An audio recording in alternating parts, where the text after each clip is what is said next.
She stood in the opulent bridal chamber, her wedding dress still on, and silently removed each of her diamond earrings. No tears, no trembling, only the empty eyes of someone accustomed to suffering. Cassian Varelli, the man who had just given her the ring in front of hundreds of guests, stood behind her, contemplating the day he would destroy everything she had. But as Seraphine Vale's sleeve slipped down for a brief moment, and Cassian saw the deep silver scars on her shoulder, his perfect plan began to crumble. This is the story of a marriage built on ashes, a man who came to destroy, and a woman who turned him into her own weapon. Watch to the end, like and comment the name of the city you're watching to let me know how far my story has progressed. The rain came in sideways off the Hudson that night, the kind that didn't fall so much as a tack. Sheets of cold water driving against glass and stone, and the black marble facade of the Varelli estate on East 64th Street, like the city itself had a score to settle. Inside, the chandeliers burned at full wattage. 300 candles had been lit by staff wearing white gloves. The flowers alone had cost $40,000, flown in from somewhere that wasn't New York and wasn't winter. A string quartet had played for 5 hours. The caterers were still clearing crystal glasses from surfaces no one had actually sat at for more than 10 minutes. The wedding of Cassian Varelli and Seraphine Vale had been called the event of the decade by two separate columnists who hadn't been invited but wrote about it anyway, sourcing everything from photographs taken through telephoto lenses across the street. The photograph showed a groom in a charcoal Brioni suit with a jaw cut from something harder than stone, and a bride in ivory silk so precisely fitted it looked painted on. Her dark hair swept up and back in a way that exposed her long neck and the delicate line of her collarbone. She looked, one columnist wrote, like something that belonged behind museum glass. She looked, Cassian thought now, like someone who had been told to stand a certain way for so long that her spine had simply accepted it as normal. He stood near the window on the far side of the bedroom suite, jacket off, the top button of his shirt undone, watching her at the vanity mirror. She didn't look at him in the reflection. She removed the diamond earrings, Cartier, borrowed from the Vale family vault, not actually hers in any real sense, and set them in their velvet box with the kind of careful precision that spoke of someone who knew they'd be inventoried the next morning. Then she reached for the pins in her hair, working each one loose with quiet efficiency, and the dark waves came down around her shoulders, and she still didn't look at him. 300 guests, a 10-course dinner, a ceremony witnessed by federal judges, 2 sitting senators, and a man Cassian had every intention of watching die within the next calendar year. And now this. Silence and a woman taking off borrowed jewelry. "You can drop the act," Cassian said. She didn't flinch. That was the first thing he noticed, that she absorbed the words without any visible reaction, the way you absorb the cold when you've been standing in it long enough that your nerve endings have renegotiated their relationship with sensation. She just kept removing hairpins and setting them in a small ceramic dish like he hadn't spoken at all. I said, "I heard you." Her voice was low and even, not cold exactly, more like a temperature that had already been cold for so long it had ceased to register as extreme. She met his eyes in the mirror finally, and her gaze was direct in a way he hadn't expected. Not defiant, not afraid. Just tired in a way that sat behind her eyes like water at the bottom of a very old well. "There's no act to drop. This is what I look like." Cassian crossed his arms. He was 34 years old, and he had negotiated with men who kept severed fingers in desk drawers.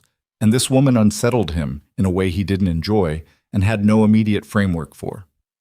"Your father gave a toast tonight about family legacy and unity.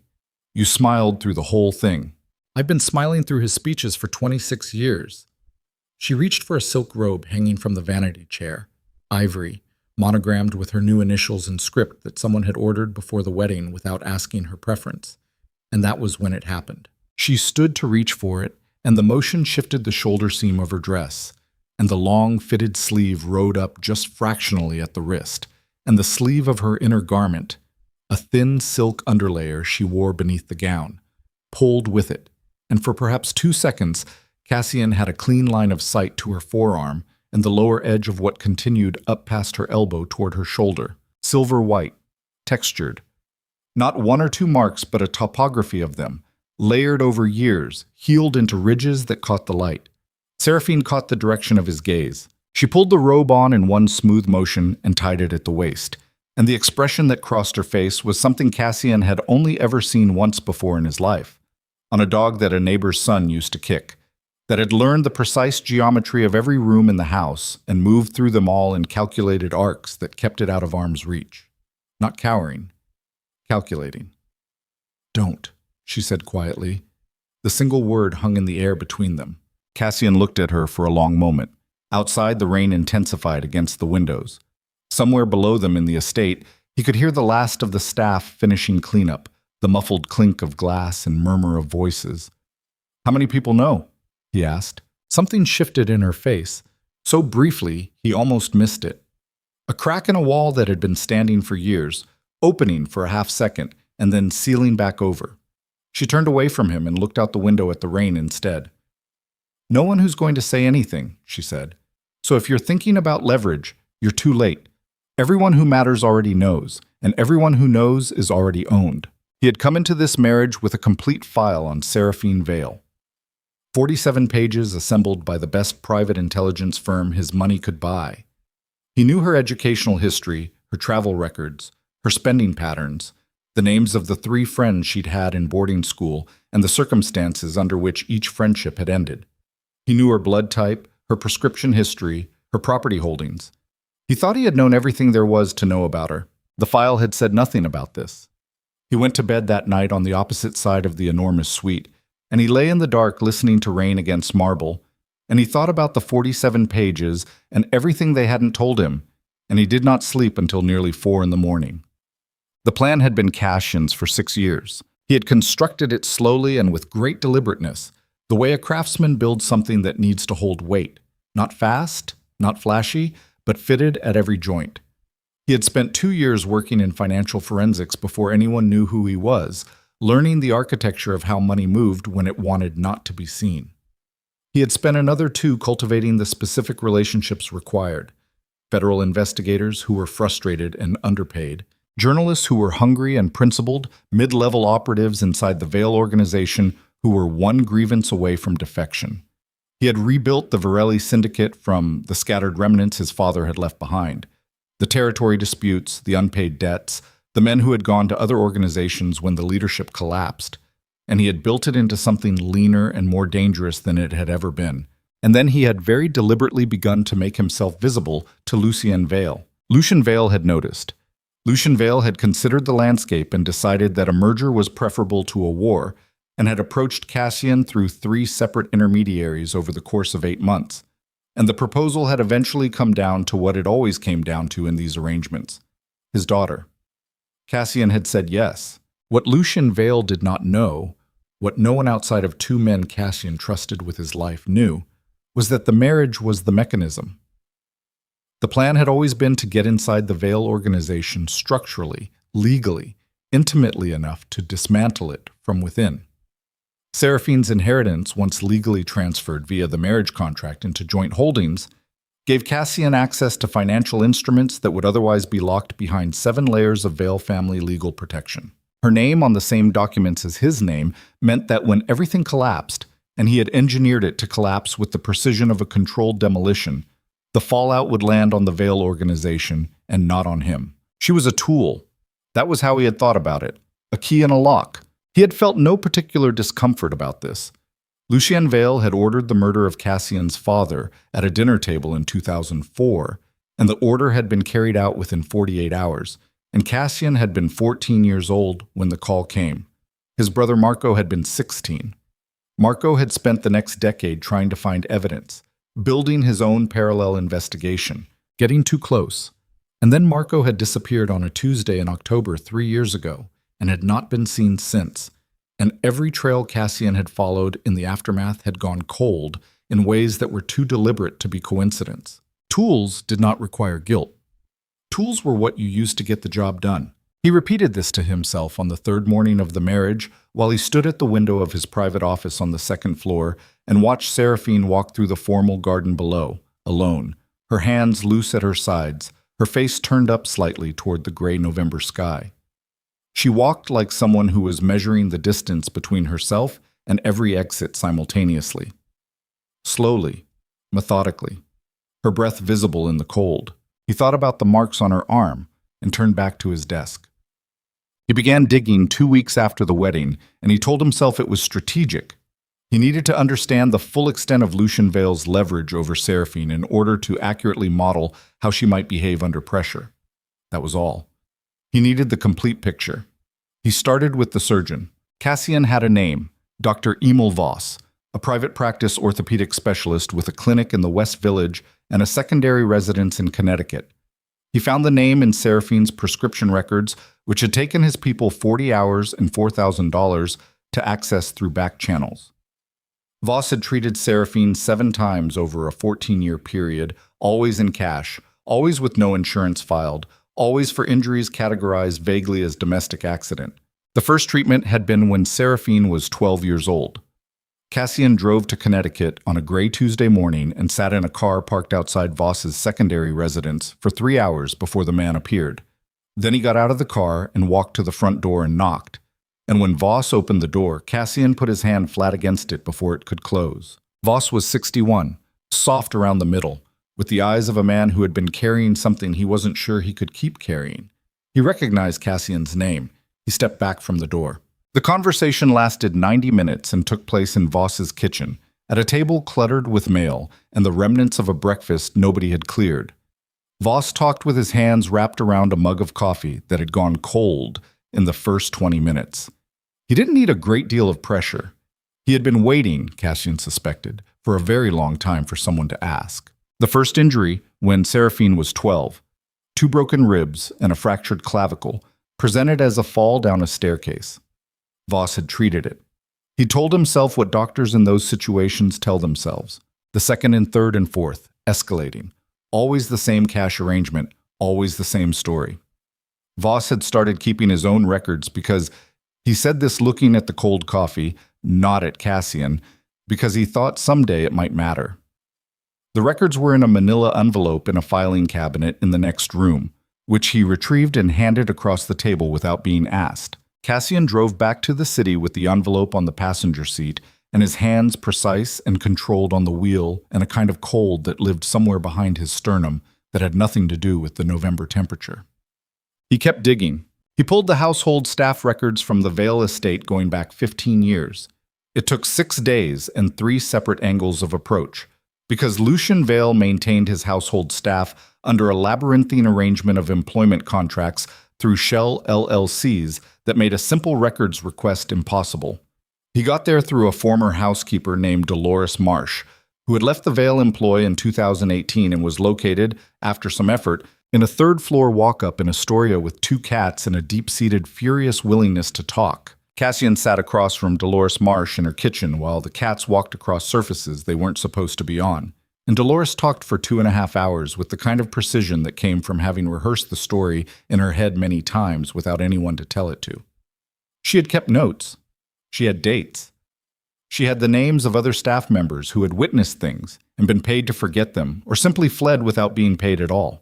The picture that assembled itself from Dolores's account was of a household organized primarily around containment. Seraphine's movements tracked and reported to Lucien through a rotating series of staff members who functioned less as domestic employees and more as surveillance operatives. Her phone calls logged. Her correspondence, physical and electronic, reviewed. Her social engagements managed through a social secretary who reported directly to Lucien's chief of staff rather than to Seraphine herself. Did she know? Cassian asked. Dolores looked at him like he'd asked if rain was wet. She grew up in it. You don't know what you don't know when you don't know anything else. Was there ever a time when she... Once, Dolores said. When she was 19, she tried to leave. She made it to JFK. She had a bag packed. She had a ticket to somewhere. I don't know where. Her father had men at every terminal. They brought her back in a car. She was in her room for 3 weeks after that, and nobody was allowed in, not even the cleaning staff, food left outside the door. She paused. She never tried again. Not that I saw. Cassian asked about the mother. Dolores was quiet for a moment. One of the cats jumped into her lap, and she stroked it mechanically. I wasn't there when it happened. I came to work for the family 4 years after, but some of the older staff, the ones who'd been there longer, they talked sometimes when they'd had enough to drink and they forgot you were listening. She looked at her hands. The official story is that Helena Vale died in a car accident in 1998. That's what the obituary said. That's what Lucian told everyone. She paused again. What the old staff said was different. Cassian waited. They said Helena found something she wasn't supposed to find, about where the money came from. And they said she told someone about it, tried to go to someone official. And they said that 3 days later there was a car accident on a mountain road in upstate New York, and Helena was in the car alone and the car went off the road, and that was that. Dolores's hands stilled. They said Seraphine was in the house when the call came, 8 years old. They said her father took the call in his study and came out and poured himself a drink and didn't cry. He told himself on the drive back to Manhattan that none of this changed anything, that what had been done to Seraphine Vale was the instrument of another man's cruelty and was therefore separate from Cassian's calculation, that her suffering did not constitute a claim on his conscience, that the plan was the plan, and the plan was for a reason, and the reason was real, and had cost him everything that had ever mattered to him. He told himself this 3 times. He didn't quite believe it by the 3rd time. When he arrived at the estate, he found Seraphine in the kitchen, not the formal dining room, not the sitting room, but the actual kitchen. The staff one, at the long prep counter, making tea with the systematic focus of someone for whom the ritual of simple physical tasks was a necessary neurological reset. She was wearing a gray cashmere pullover with sleeves pushed to the elbow, her arms bare, visible, the marks visible, with the kind of deliberateness that struck him as either profound self-acceptance or a test of some kind. Maybe both. She looked up when he came in. There's water in the kettle if you want it. He poured himself a cup and stood on the other side of the counter, and they were quiet for a moment with steam rising between them. I need to ask you something, he said. You've been asking things for 2 weeks, she said. You think I can't tell when I'm being investigated? He was quiet. You went to Voss, she said. It wasn't a question. Her voice hadn't changed temperature. And before that, the financial records. And someone talked to Dolores. She wrapped both hands around her mug and looked at him with those exhausted, direct eyes. So you know. Some of it. Most of it, she corrected. Whatever you found, it's most of it. There isn't much that was ever hidden very well. My father never felt the need to be particularly careful. He knew no one was going to say anything that could touch him. She was quiet for a moment. What do you want to know that you don't already know? Cassian looked at her. He thought about the envelope in his safe upstairs. He thought about a 12-year-old girl and a surgeon who kept records in a filing cabinet. He thought about a woman on a mountain road and an 8-year-old in a house waiting for news. Your mother, he said. Seraphine's hands tightened around the mug, just slightly, a single breath held and released. What about her? You were there when he got the call. She was very still for a long moment. Outside the kitchen window, the garden was dark, the last of the November light gone, and the window was dark glass reflecting the lit kitchen back at them. 2 people standing at a counter with steam rising from their cups, like something out of a painting nobody would want to hang anywhere.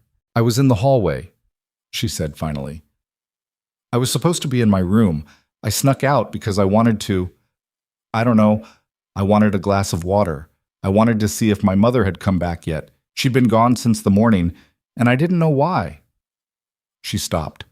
The stillness in her was the kind that came from having told this story to herself so many times that the telling of it had become its own kind of weight. He came out of the study and saw me in the hallway. He didn't say anything at first. He just looked at me. And then he said, Your mother won't be coming home. Go back to your room. She looked down at the mug. I asked him what happened. He said accidents happen to people who don't know how to stay in their lane. Cassian said nothing. There was nothing to say that wouldn't be inadequate. I was 8, Seraphine said. I didn't understand what he meant. I learned later. She looked up at him then, really looked at him, with an openness that sat alongside the exhaustion rather than behind it. And he understood that she was showing him something she did not show people, not because she trusted him exactly, but because she was done carrying it alone in this particular room on this particular night. He kept me because I knew, not because he loved me. Because I was a liability he could control more easily than he could eliminate, and because he needed someone to inherit so the money could keep moving. A pause. And because I think part of him enjoyed it. The tea had gone lukewarm. Neither of them moved to do anything about it. Cassian, she said. And the use of his name, the first time she'd said it without the formal register she usually wrapped around it, landed somewhere in his chest with a weight he wasn't prepared for. Why are you really asking? You didn't marry me to help me. I know what you married me for. I read enough of your financial strategy before the wedding to understand the basic structure. She watched him. So why are you digging? He could have lied. He had prepared long ago for every version of this conversation that ended with a lie. He had prepared the lies carefully, aged them, made sure they had the structural integrity to hold under examination. He looked at the marks on her forearms. He thought about Voss's kitchen. He thought about Dolores's hands going still. I'm not sure anymore, he said. And for the first time in 6 years, that was the truth. He couldn't sleep again that night. He lay in the dark of the suite's second bedroom. They had arrived at a wordless arrangement in which the vast space was divided between them by nothing more than habit and mutual understanding. And he stared at the ceiling and ran the plan through his head the way he always did when he couldn't sleep, checking every joint, every load-bearing element. The plan still worked. Mechanically, structurally, it still worked. The financial documents were in motion. The federal contacts were in place. The timeline was intact. Nothing had changed. He thought about Seraphine saying, "You married me for the money." He thought about the accuracy of that and the incompleteness of it simultaneously. And he thought about the fact that she had said it without bitterness, which somehow made it worse than bitterness would have. Bitterness was an emotion. What she had said it with was simple factual accounting, the tone of someone who has long since done the math on their own situation and arrived at a number they can live with. He was still thinking about this when his phone buzzed on the nightstand. A text from a number saved only as a string of digits, no name. The message was 4 words. Package arrived. Call when ready. He stared at the ceiling for another 30 seconds. Then he got up, moved to the window, and called the number.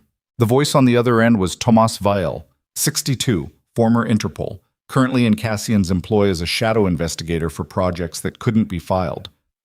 "We found something," Tomas said, without preamble. "In the Vale offshore architecture. It took us 3 weeks, and it's not everything, but it's enough to start seeing the shape of it." "Tell me." "The trafficking routes. We knew about 2. There are 7. And Cassian," a pause that Tomas, who was not given to dramatic pauses, had clearly decided was warranted. "One of them intersects with a property transaction from 2021 in the Catskills. A warehouse purchase. We ran the purchase records backward." Cassian's hand tightened around the phone. "The warehouse," Tomas said, "was used for holding, short-term. We found intake records in the property management files, disguised as shipping manifests, but the dates and quantities don't match anything legitimate. And one of the names in the records..."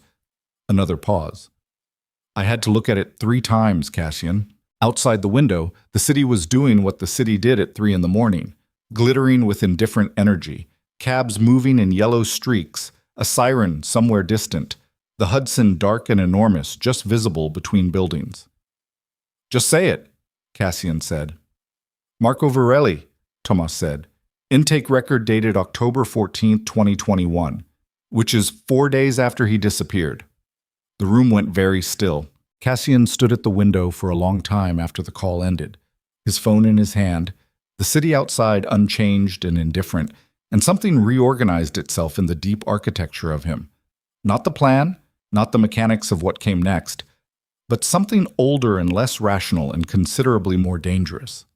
His brother was alive, or had been, 4 days after disappearing, in a warehouse owned by Lucian Vale, which meant that everything Cassian had built toward, the patience, the years, the marriage, the financial architecture, all of it, had just become something different.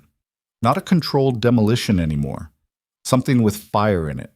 He was still standing there when the door between their rooms opened, and Seraphine appeared in the doorway in the gray cashmere again, her hair loose, clearly also unable to sleep, clearly having heard the low murmur of his voice on the phone.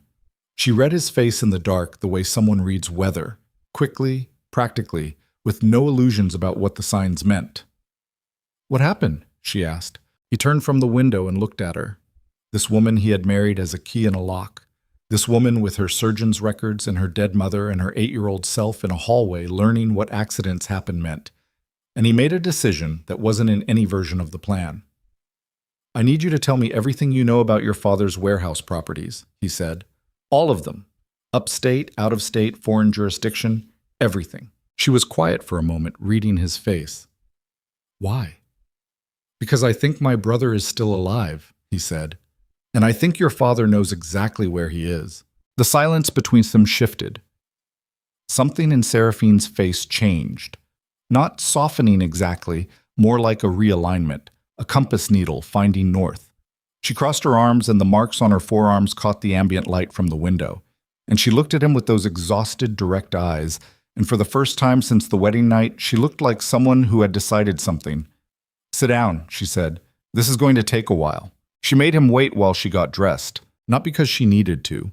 The cashmere pullover and the loose pants she'd slept in were perfectly adequate for a conversation, but because the act of making him wait was one of the only forms of control she still possessed in her own home, and she was not yet ready to give that up. She went back through the connecting door and he heard the quiet sounds of drawers opening and closing. And then she came back in dark jeans and a black long-sleeve shirt, her hair pulled back from her face, and she had a small leather notebook in her hand that looked old and worn along the spine from years of handling. Cassian hadn't moved from the window. She sat in the chair opposite the cold fireplace and crossed one leg over the other and opened the notebook to somewhere near the middle with the ease of someone who knew exactly which page she wanted. "Before I tell you anything," she said, "I want something." "What?" "When this is over, whatever over looks like, I want documentation. Whatever you've accumulated on my father, financial records, testimony, correspondence, all of it." She looked up from the notebook. "I want it handed to the right federal investigators, not buried as leverage, not bargained with, actually handed over in usable form with real names attached." Cassian studied her. "You've been planning this. I've been surviving this," she said. "There's a difference. Planning implies you believed you'd have an opportunity. Surviving means you kept the information anyway because it was all you had." She held up the notebook briefly. 3 years of property transactions, staff movements, and account transfers I memorized or copied by hand because everything digital in the Vale household was monitored. She set it on her knee. "I didn't know who I'd give this to eventually. I just knew I'd need it to matter to someone." He looked at the notebook, then at her. "Deal." "Don't say it like that. Say it like you mean it." "I mean it." She held his gaze for 3 more seconds, checking the tension in it for something she could use as a read on his sincerity, and then she looked down at the notebook and started talking. She talked for 2 hours. The notebook was a compressed record of years of quiet, furious intelligence work conducted under constant surveillance by someone who had learned to be invisible inside her own captivity. She had memorized routing numbers from documents left briefly on her father's desk during the 2 years she had worked as his nominal executive assistant, a role that had given her proximity to information while providing Lucian with the satisfaction of keeping her useful and observable simultaneously. She had noted the names of men who came to the estate for meetings that weren't logged in any official calendar, cross-referencing them with names that appeared on Vale Foundation donation records, building a map of the organization's outer skeleton from fragments. Cassian sat across from her and listened, and did not interrupt except to ask specific questions when she mentioned a name or location he needed clarified. The city outside moved through its dark hours. At some point, one of the kitchen staff arrived and left a tray with coffee outside the suite door, and neither of them acknowledged it until Seraphine stood to retrieve it without breaking the thread of what she was saying, setting the tray on the side table and pouring both cups without asking how he took his. He noted that she'd poured his correctly, which meant she'd paid attention at some point in the preceding weeks without appearing to. He filed that away. The warehouse in the Catskills, the one Tomas had flagged, appeared in Seraphine's records under a shell company called Arrowhead Storage Solutions, which was itself nested inside a second holding company registered in Delaware and a third in the Caymans. She had the chain of ownership written out in pencil, and when Cassian photographed the page with his phone and forwarded it to Tomas at 3:45 in the morning, Tomas responded within 6 minutes. "This fills 3 gaps we couldn't close." "How did you get this?" Cassian typed back, "Later," and put the phone face down. "There's something else," Seraphine said. She'd been watching him read Thomas's message over his phone with the careful peripheral vision of someone who had spent years reading rooms without appearing to read them. She turned a few pages forward in the notebook. There are 2 warehouses in the Catskills property chain, not one. The second one is 40 minutes from the first. It's listed under a different shell entirely. Agricultural equipment storage, which is why it wouldn't appear in a standard search cross-referencing the Arrowhead chain. She turned the notebook toward him so he could see the page. I found it because I recognized the property management company's name. My father used them for 3 other properties I already knew about. Cassian looked at the address. He looked at it for a long time. When did you record this? He asked. 14 months ago. Why didn't you? He stopped himself. Do what with it? She was quiet and even. Go to the police? My father has 3 sitting judges in his pocket and 2 deputy commissioners who've been on his payroll since before I was born. Go to the press? Every journalist who came close to the Vale organization in the last decade either retracted their story or stopped being contactable. She closed the notebook. I was waiting for someone who could actually do something with the information. I was waiting for someone with more power than my father. A pause. I thought I was waiting for someone to rescue me. It took me a long time to understand I was waiting for someone I could use. The last sentence landed without apology, and Cassian appreciated that. He had married her as a tool, and she had married him as a weapon. And at least they were now in territory that was honest, even if it was cold. The second warehouse, he said. If Marco was held at the first one 4 days after he disappeared, then they moved him, she said. That's standard practice in my father's operations. Nothing stays in one place long enough to become a traceable pattern. She looked at him steadily. But the second property has been in the chain for 8 years and has never been sold or transferred or cleaned out of the holding structure, which means it's been in active use continuously. Whatever they use it for, they're still using it. His jaw was tight. She could see it, the muscle working just below his cheekbone, the specific physical tell of someone holding themselves very controlled over something very not controlled underneath. I need Tomas on the second property tonight, he said, more to himself than to her. I know. She stood and picked up her coffee. I already assumed you'd need people on the ground by morning, so I'm telling you now instead of waiting. He looked up at her. How long have you known about Marco? She met his eyes. I knew your brother disappeared. I didn't know about the intake record, but I suspected my father had something to do with it. The timing of your courtship approach, the unusual speed with which my father agreed to the marriage proposal. She held the coffee with both hands. He doesn't agree to things quickly unless he has a specific advantage he wants to lock in place. He agreed to you in 3 weeks. That was either because you had something he wanted very badly or because he had something over you that he thought would keep you manageable. A beat. I assumed the latter. At 5 in the morning, Cassian went to his office and made 4 phone calls. The first was to Tomas, who was already moving toward the Catskills with 2 men Cassian trusted to be quiet and thorough. The second was to a federal investigator named Shara Okafor, who had been building a parallel RICO case against the Vale organization for 3 years on inadequate evidence, and who answered on the second ring despite the hour, because people building RICO cases with inadequate evidence did not sleep soundly. The third was to a man named Brandt, who ran Cassian's ground operations, and who needed to be put on standby without being told specifically why yet. The fourth call he didn't make until he was standing with his forehead briefly against the cold window glass, watching the first gray suggestions of dawn beginning to separate the skyline from the sky. He called his mother. Elena Varelli was 61 years old and lived in a well-secured house in Queens, and had not been told everything about Cassian's plan, because telling her everything would have required telling her the part where Marco's disappearance was still unresolved, and he had protected her from that specific piece of ongoing hope and terror for 3 years. She answered on the third ring, her voice immediately alert. A mother's instinct for calls at unusual hours, an instinct that had apparently survived everything. Cassian, I need you to go to Aunt Vera's this morning, he said. Pack for a week. Don't call anyone first. Just go. A pause. What's happened?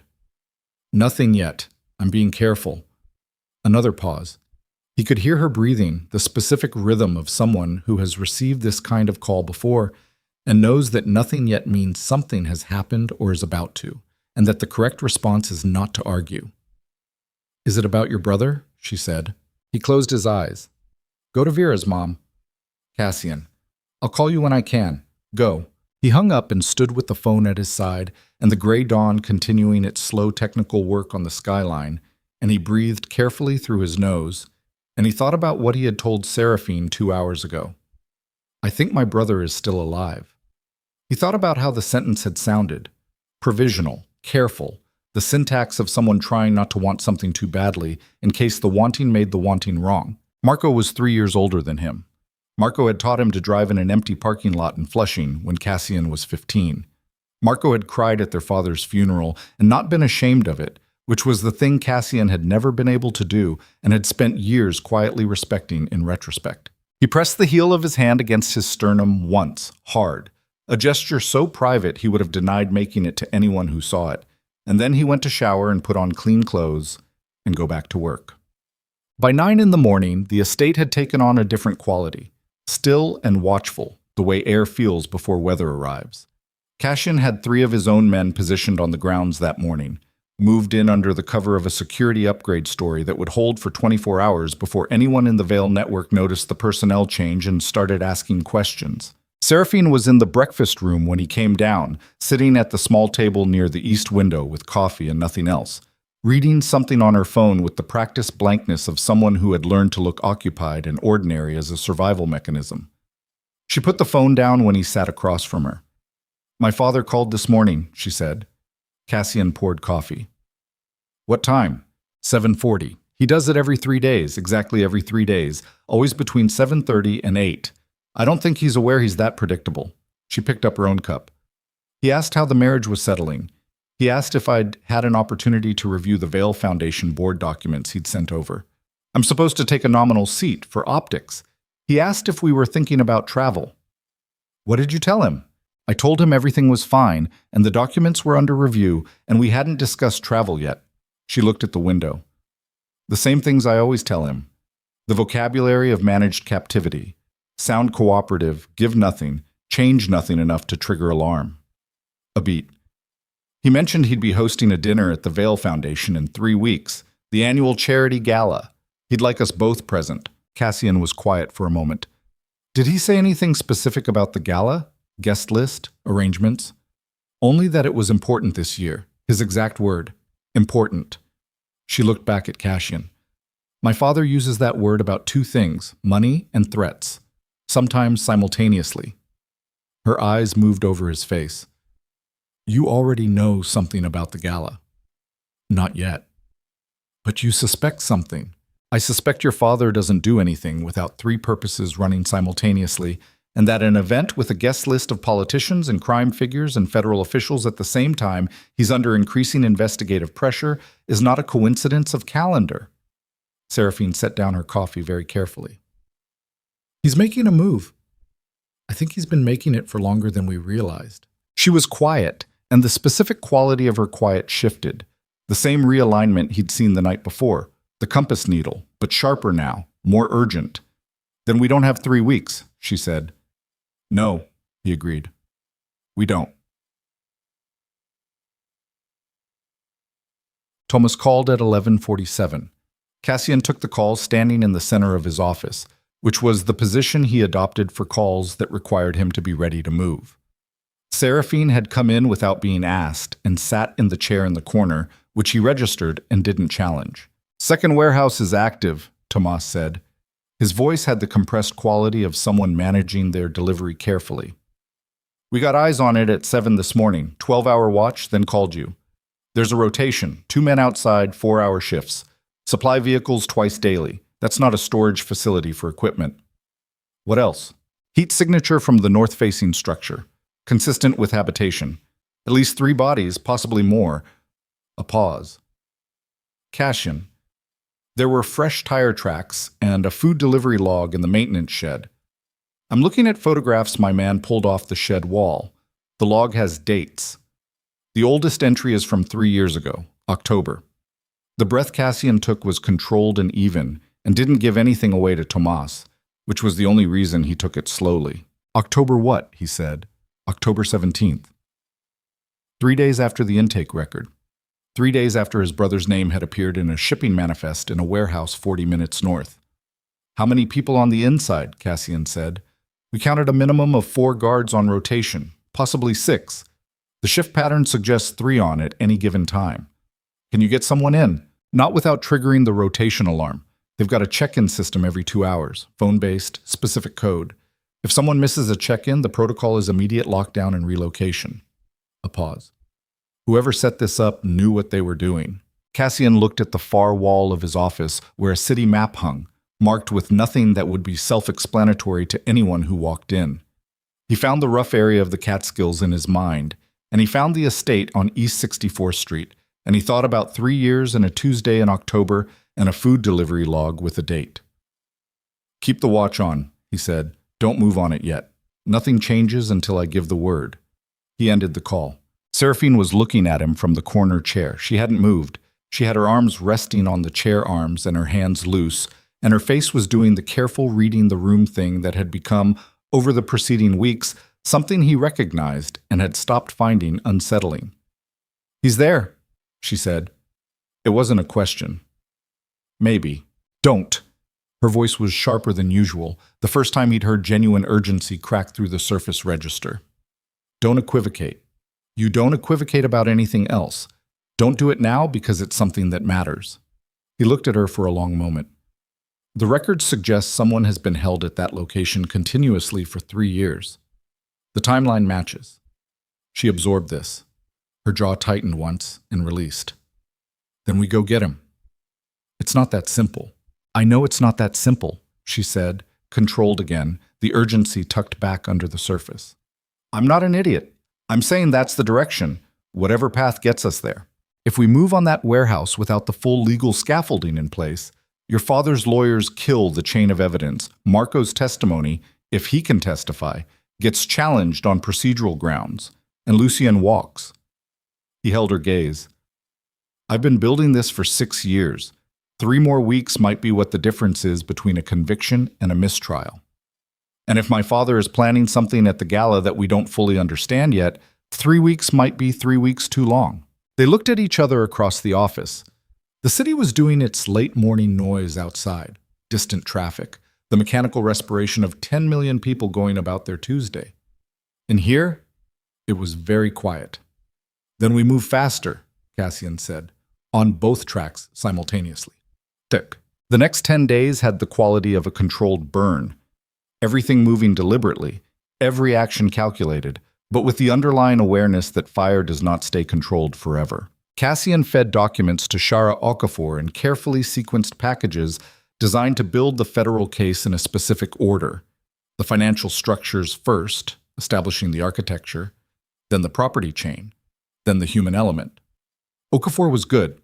She asked the right questions and didn't ask the wrong ones, and she understood without being told explicitly that the information source needed to remain undisclosed until specific protective arrangements were in place. Seraphine spent 3 of those 10 days doing something that Cassian only fully understood when he saw the results. She was mapping her father's network from the inside, using a combination of her own records and access she still nominally held as a Vale family member to trace the current operational structure of the organization. She did it in pieces, through channels that couldn't be traced back to a coordinated inquiry.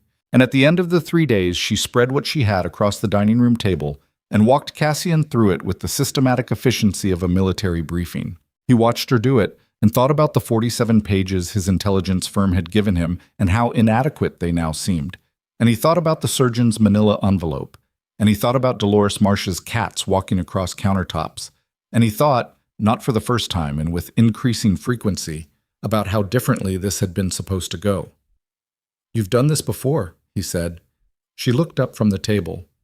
Done what? Briefed people. Laid out information this way. A brief hesitation. I used to rehearse it, in my head when I couldn't sleep, which was most nights. I had nobody to actually tell it to, so I told it to myself. What I'd say if someone ever appeared who could use it.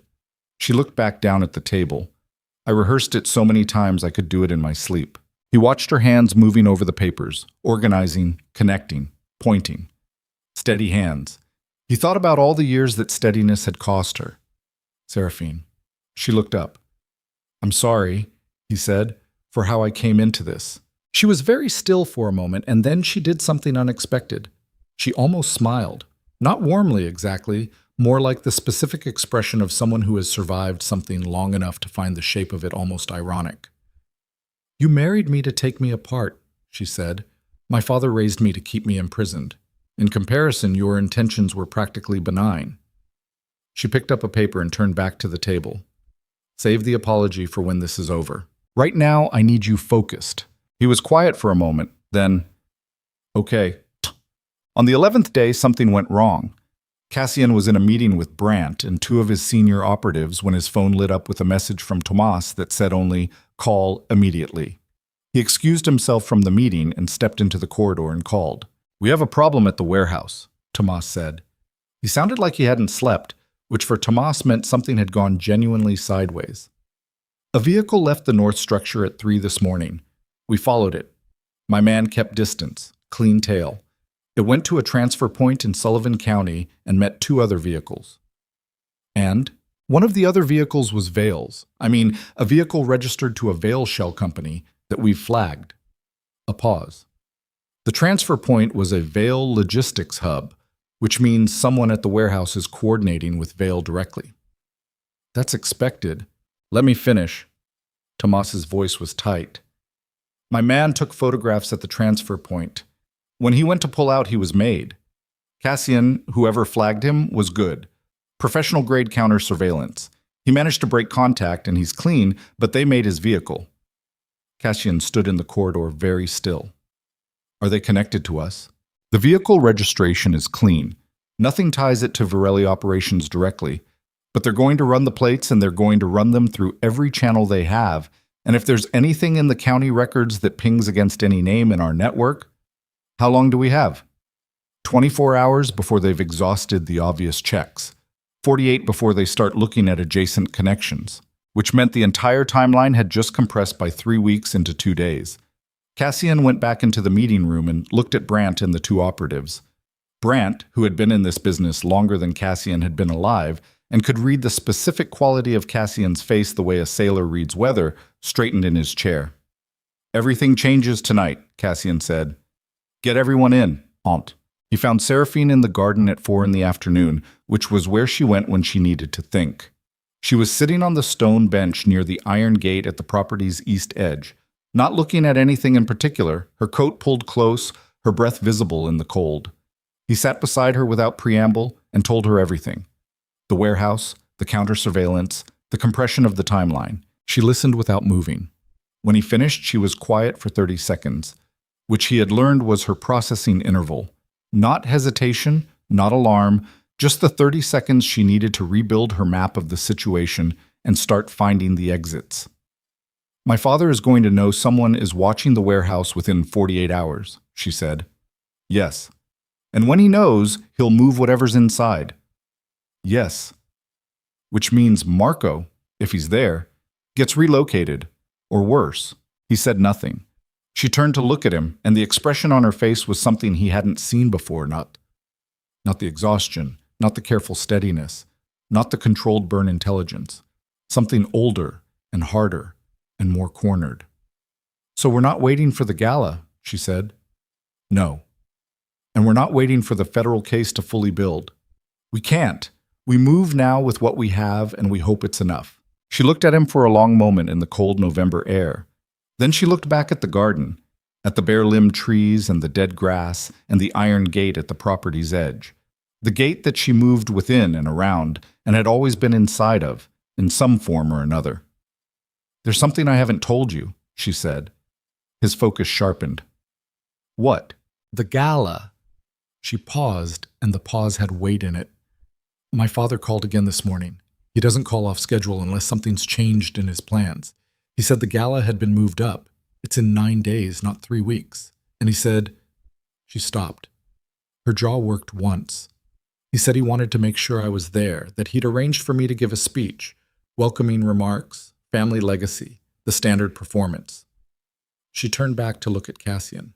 "He's never asked me to speak at anything in my life. I'm kept off podiums, off stages, out of photographs unless they're controlled. He doesn't like me visible. Her eyes were steady and very dark, which means he needs me there for something specific, something that isn't about welcoming remarks. The cold settled between them. He's using you as the frame, Cassian said slowly. If something happens at the gala, something violent, something catastrophic, and I'm standing on a stage representing the Vale Foundation, and you're in the room as my husband. She let the sentence sit unfinished. Cassian finished it. Then we're both in the blast radius when the frame comes down. She looked at him and he looked at her, and the November garden was very still around them, bare and cold and entirely real. He's not trying to save the organization, Seraphine said, and her voice was flat with the weight of it. He's burning it, controlled demolition. He takes the insurance, he frames the Virelli name, and he disappears with enough offshore capital to, and I'm the evidence that makes it clean. Something moved across her face, not quite grief, more like the final closing of a door she'd been keeping barely open for 26 years. He never kept me because I was useful. He kept me because I was the cleanest evidence he'd ever have. The gate at the property's edge was made of iron, black and old, and beyond it the street was visible. And beyond the street, the city continued its indifferent, enormous life. Cassian reached out and took her hand, not gently, not romantically, but with the grip of someone who has just calculated the exact weight of what comes next and decided to carry it anyway. She looked down at their joined hands, then up at him. We go now, he said. Tonight. We pull Marco out, we hand everything to Okafor in one package, and we go to the gala ready to end this on our terms, not his. Her hand tightened around his once. Then she stood. Then we have a lot of work to do before dark, she said, and walked back toward the house. And Cassian sat for one more moment in the cold with the iron gate in front of him and the dead garden around him, and his heart doing something loud and insistent behind his ribs that had nothing to do with strategy and everything to do with the fact that the plan he had built for 6 years had just become something the plan had a lot of work to do before dark, and so did they. Cassian came inside 3 minutes after Seraphine and found her already at the dining room table where the network map was still spread, her coat still on, her phone in her hand scrolling through something with the compressed focus of someone who had moved past the emotional register of the last hour and was already operating in pure functional mode. He recognized the transition because he used it himself. The way you close a door on the part of you that feels things so the part of you that acts can have the room. He called Brandt first. 12 men on standby, ready to move in 4 hours. Vehicles staged in 3 separate locations outside Manhattan. The operational order was simple in structure and complicated in execution. Extract whoever was being held in the North Structure warehouse in Sullivan County, secure them, move them to a location Lucien Vale's network didn't know existed, and do all of it without triggering the 2-hour check-in protocol that would lock the facility down. Thomas had spent 11 days watching the warehouse. He knew the check-in windows. He knew the rotation pattern. He had the guard count, the vehicle positions, the single camera mounted above the north door that covered a 60-degree arc and left a blind approach from the eastern tree line. It could be done.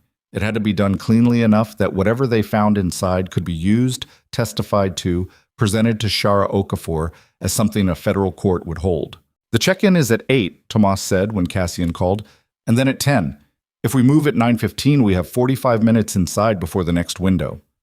Can your people manage the guards without non-lethal, Tomas said. I know, yes. Cassian looked across the room at Seraphine, who had stopped scrolling and was watching him with the map still spread under her hands. I'm coming up, he said. A pause from Tomas. Cassian, don't. You're too close to this. I know. He held Seraphine's eyes across the room. I'm still coming. They left the estate at 6:45 in 2 vehicles.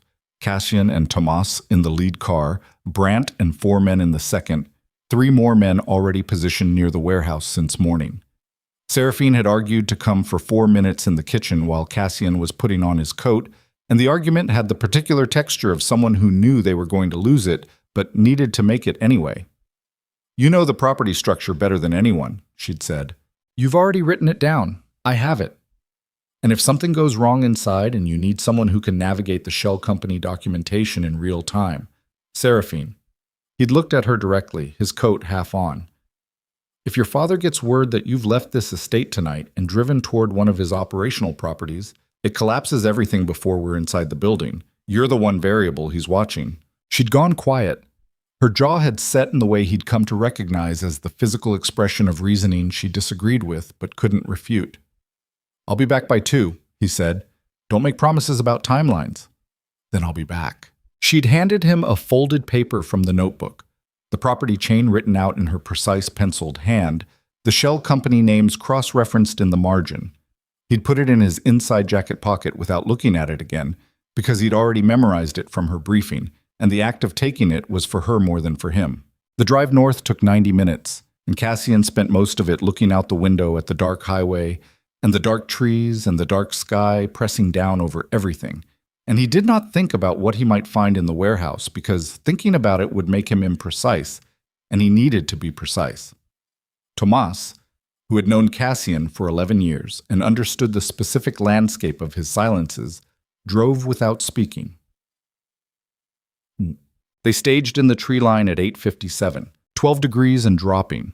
The ground was frozen solid, which was useful, no sound from footfall, and the tree line gave full concealment to within 30 meters of the building's east face. The warehouse was a converted agricultural structure, longer than wide, with a metal roof and cinder block walls that had been reinforced at some point in the last decade with secondary sheeting that had no agricultural purpose whatsoever. 2 lights on the exterior, sodium yellow, covering the south face and the main access road. The north face, the face Tomas's camera work had mapped, was dark except for the single mounted unit above the door. 3 guards visible. 2 outside on rotation, 1 positioned at the door, all armed. Cassian crouched in the tree line with Tomas on his left and Brandt on his right and watched the rotation pattern confirm itself. The 2 outside men moving in a circuit that took 11 minutes per loop, which Tomas had told him would be 11 minutes and was exactly that. And he breathed the cold air slowly and kept his hands loose. At 9:14, the extraction team moved. It was fast and quiet and professional in the way that things which have been planned in granular detail and executed by people who do this work can be fast and quiet and professional. The 2 exterior guards were taken between rotation points. The door guard went last, and the whole sequence from first contact to the north door standing open took 6 minutes and 40 seconds, which was within the operational window. Cassian went through the door second, behind Tomas. The interior of the warehouse was divided by a secondary wall of cinder block and corrugated sheeting. The outer section arranged with the plausible agricultural equipment that would satisfy a cursory physical inspection. The inner section accessed through a steel door that was keypad locked and took Tomas's man 2 minutes to defeat electronically. The inner section smelled of chemical disinfectant and stale air, and something underneath both of those that Cassian's body identified before his mind did and caused his shoulders to pull tight against a reaction he refused to have in front of his men. 3 rooms, 1 storage, 1 operational, a monitoring station with screens and communications equipment, currently unmanned, and 1 at the end of a short corridor with another steel door, this one locked with a physical deadbolt and a keypad simultaneously. Tomas defeated the keypad. 1 of Brandt's men handled the deadbolt. Cassian pushed the door open. Well, there was a man in this room. He was seated on a metal-framed cot against the far wall, and the first thing Cassian registered was that the posture was upright. Not the collapsed posture of someone broken, but the careful, deliberate uprightness of someone who had decided a long time ago that sitting upright was a thing they could control when other things could not be controlled, and had held on to it accordingly. The second thing he registered was the face, older, thinner. A beard he hadn't had before. The left eye held a scar through the brow above it that hadn't been there 3 years ago. But the face was Marco's face, the same jaw their father had given both of them, the same deep-set dark eyes, the same specific way the expression arranged itself when receiving information of extreme significance, which was very still and very inward, like someone turning down the external volume so the internal processing could run. Marco looked at him for 3 seconds. Then, "You're late." Cassian's throat closed completely. He stood in the doorway of the room, and his throat closed, and his eyes did something he did not permit them to do in operational contexts. And he stood there for what was probably 4 seconds but felt structural, like something load-bearing shifting. And then he crossed the room in 5 steps and put both arms around his brother, who was thinner than he'd ever been, and whose ribs Cassian could feel through the jacket they'd dressed him in. And Marco's arms came up and gripped him back with a force that communicated 3 years of everything that couldn't be said in the first 30 seconds. "I know," Cassian said into his brother's shoulder. His voice was not entirely steady. "I know you know," Marco said. His voice wasn't either. They stayed like that for a moment that Tomas and Brandt and the other men in the corridor gave them by finding things to look at that weren't the doorway. Then Marco pulled back and looked at his brother's face with the specific evaluative expression of someone taking inventory after a long absence, checking for damage, for change, for the accumulated evidence of years. "You got thinner," Marco said. "You got a beard. 3 years with no razor. You adapt." He looked past Cassian at the doorway, at the shapes of Tomas and Brandt in the corridor. "How many people?" "Enough." "Lucien's check-in protocol." "We're inside the window. We need to move in the next 30 minutes. Marco nodded once, the nod of someone receiving operational information and integrating it cleanly, no argument, no lag, and stood from the cot. His legs held. He'd been keeping himself in whatever physical condition the space allowed. Cassian could see that from the way he moved. He reached under the cot mattress and produced a small object, a thumb drive, black, standard issue, and held it up between 2 fingers. Cassian stared at it. 3 years, Marco said. "I had time." They were back in the vehicles and moving south by 10:03, inside the check-in window by 4 minutes, and Tomas received the automated all-clear signal from the warehouse's security system at 10:11, which meant the guards they'd sedated had been found and replaced. No, that meant the guards hadn't been found yet. The check-in had been triggered by the monitoring station's automated system, which ran on a separate circuit.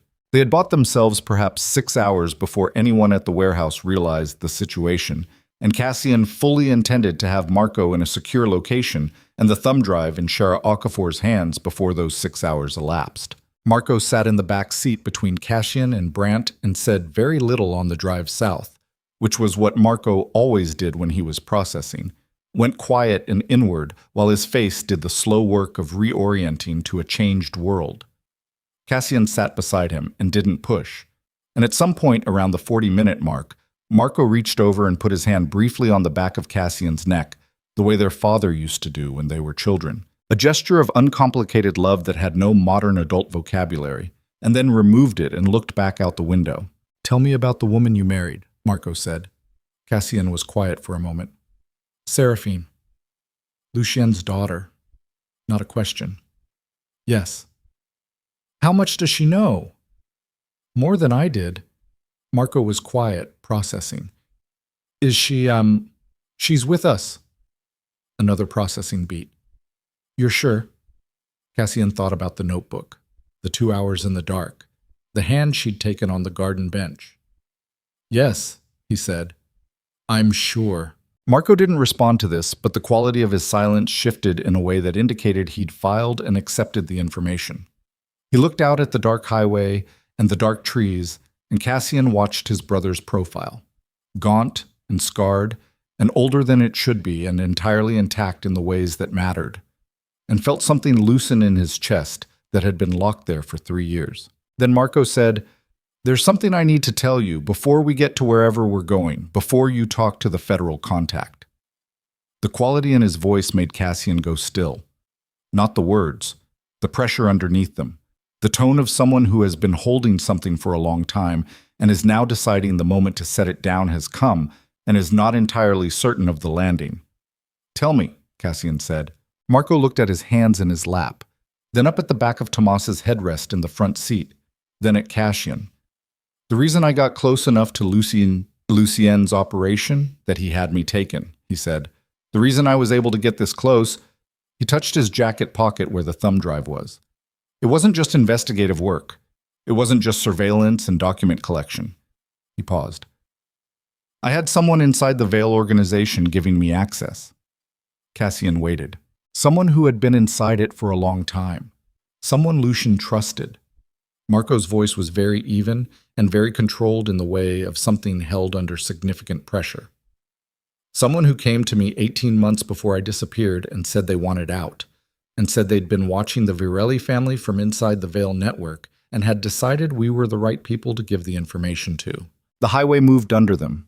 Cassian's pulse was steady, and his face was neutral, and everything else in him was beginning to calculate. "Who?" he said. Marco looked at him. "This is the part you're not going to like." "Who, Marco?" Her name was Renata Solis. She was Lucian Vale's chief financial architect, the person who actually built the offshore structure, the shell company chains, the trafficking route's financial backbone. She built all of it. She was inside it for 11 years. Cassian turned this name over in his mind. He didn't recognize it from any of his files. "And she came to you. She came to me with financial documents, routing maps, the full offshore architecture, everything I needed to build an airtight federal case." Marco paused. "And I trusted her. Because the information was real. I verified everything she gave me independently, every single piece, and it all checked out. The documents were genuine. The routes were accurate. She gave me access to the second level of the shell company structure that nobody had ever been able to crack from the outside. And I used it, and it was real." "Zur Zeit was..." "But," Cassian said, "but the access she gave me, the way she gave me inside reach into the Vale organization's operational structure, it required me to appear, to anyone watching, as though I had been turned, as though I had become a Virelli operative who had been bought by the Vale network." He looked at Cassian steadily. "Which means that, for the 18 months I worked with Renata Solis, there is a documented record inside the Vale organization's files, surveillance logs, communications intercepts, transaction records, that shows Marco Virelli apparently cooperating with Lucian Vale." The car was very quiet except for the highway sound. "She set you up," Cassian said. "I don't know." And the weight of those 3 words, the genuine, unresolved uncertainty in them, coming from a man who had spent 3 years in a room with nothing to do but think about this, was considerable. "The information she gave me was real, every piece. I've had 3 years to go over it in my head, and I cannot find a single document she provided that wasn't genuine. Which means, if she was setting me up, she burned real operational intelligence to do it. She compromised actual Vale network assets to maintain the deception." Or, Cassian said slowly, or she was exactly what she said she was, someone who wanted out. And something else happened. Something that made Lucian realize she'd turned, and he used the existing record of my access to frame me before taking me off the board. Marco's hands were very still in his lap. "I've gone back and forth between those 2 possibilities for 3 years. I don't have an answer." Cassian sat with this.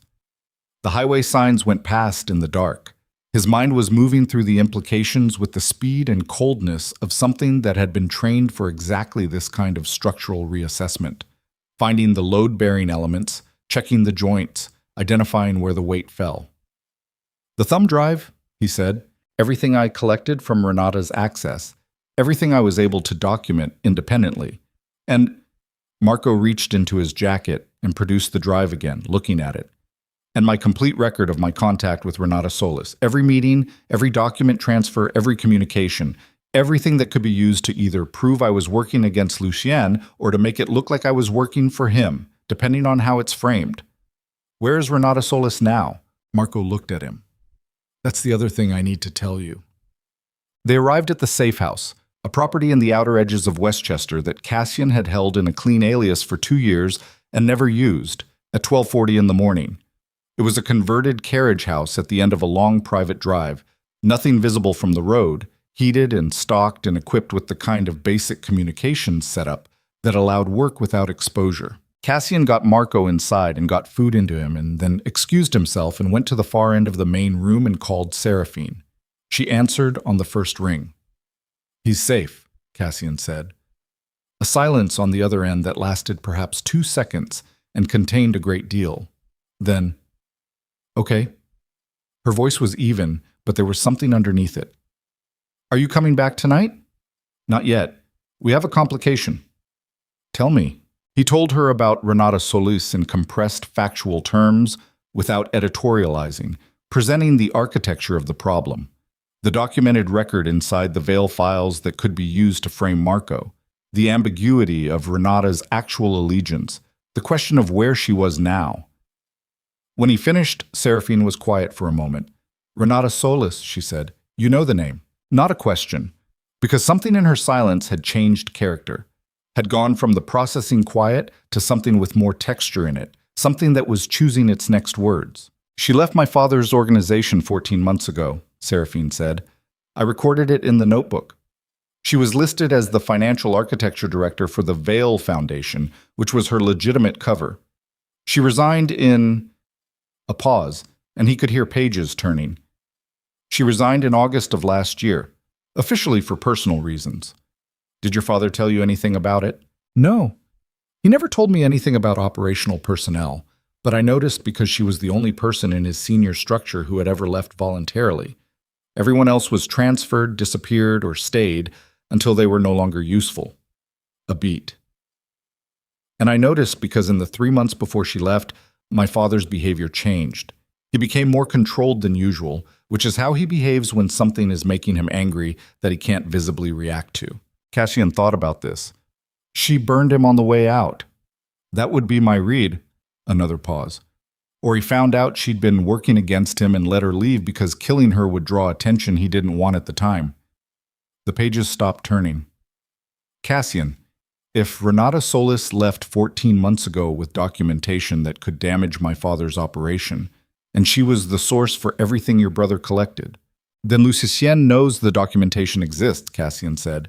"He knows Marco had access to it, and he's known for at least 14 months. The silence between them was thick. "He didn't detonate the bomb early," Seraphine said slowly. "He didn't move on Marco's information when he found out about it. He kept Marco alive, kept him held, kept the situation contained." Her voice had gone very quiet. "Why would he do that for 14 months when he could have..."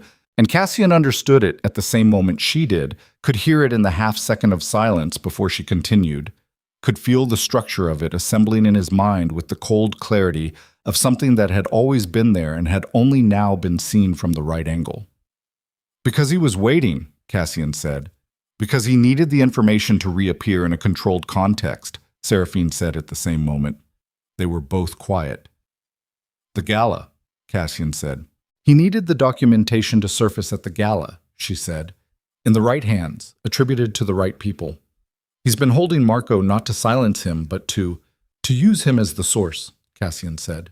"If the documentation surfaces connected to Marco, connected to Virelli, and Lucien's already established the record showing Marco as a cooperative operative, then the federal case gets inverted," Seraphine said, and her voice had gone cold and flat and entirely clear.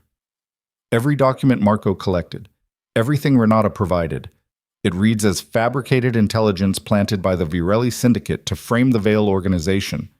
And you're the architect of it, because you married the Vale heir, and you had access to the organization from the inside, and you had the motive." The carriage house was very quiet around Cassian. Marco was eating at the kitchen table 20 feet away, unaware of this conversation, the thumb drive sitting on the table next to his plate. "He built the frame over 3 years, Cassian said. "He built it over longer than that," Seraphine said. "He started building it when he took Marco. He just needed the Virelli name in the right position to complete it." A pause that had the weight of something enormous. "He needed you to marry me. He proposed the marriage. He agreed to it in 3 weeks. Her voice was almost toneless now, stripped down to the bare factual architecture. "Cassian, he came to you." The single most important structural element of Cassian's plan, the thing he had believed to be his own initiative, his own strategic positioning, the move he had calculated and executed over months, had not been his. Lucien Vale had needed Cassian inside the family structure.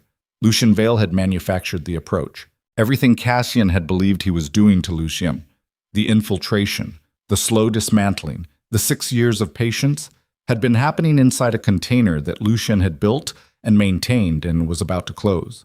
Cassian stood in the carriage house at 12:53 in the morning and felt the full structural weight of this land on him, and he did not speak for a moment.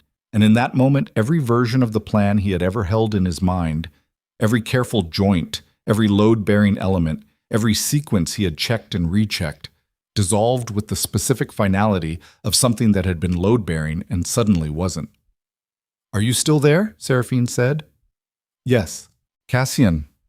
Her voice had changed. It had something in it he hadn't heard before.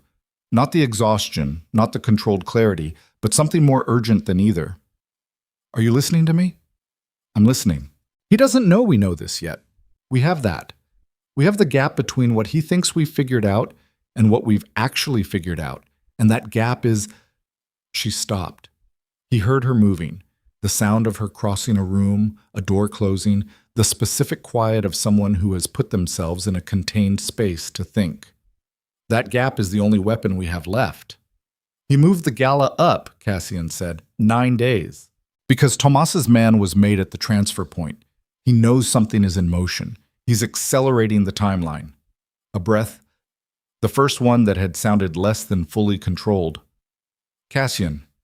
He's already moving. And then Cassian heard something on her end of the line that stopped him completely. A sound beneath the room quiet she'd created, low and brief and quickly suppressed, like a door that shouldn't have been open being carefully closed. Seraphine, he said, is there someone in the house? A half-second of silence. The specific half-second of someone who has just heard something they were hoping they'd misheard, and in the hearing of it has made an instantaneous calculation about whether to answer honestly. There's someone at the gate, she said quietly, and her voice had changed completely. Not to fear, but to something harder and colder than fear. The voice of someone who has been cornered before and knows precisely what the muscles of a cornered person are supposed to do. Cassian, there are 3 vehicles at the gate. They're Vale vehicles. I can see the plates from the upstairs window. He was already moving toward the kitchen, already meeting Marco's eyes across the room, already reading in Marco's face that his brother had heard enough of the one-sided conversation to understand the shape of it. Listen to me, Cassian said into the phone. Don't open anything. Don't go to the door. The panic room off the master. I know where it is, she said, crisp. Already moving, he could hear it. I've known where it was since the second day. Go there now. And then what? He thought about the gap. The gap between what Lucian thought they knew and what they actually knew. The only weapon left. And then stay there, he said, until I tell you the next move, because there is a next move. I need you to believe that. A pause. The sound of her moving. I believe it, she said, and the steadiness in her voice, unchanged, unbroken, that long-trained, impossible steadiness, did something to him that was not strategic and not useful and was entirely real. But Cassian, if he has people at the gate, he's not sending them to talk. He's sending them to finalize the call dropped. Cassian stood with the dead phone against his ear for exactly 1 second. 1 second of the specific stillness that precedes total system override, when the mind finishes its last rational calculation and hands the controls to something older and less negotiable. And then he was moving. We have to go back, he said to Marco. Marco was already standing. He'd heard enough.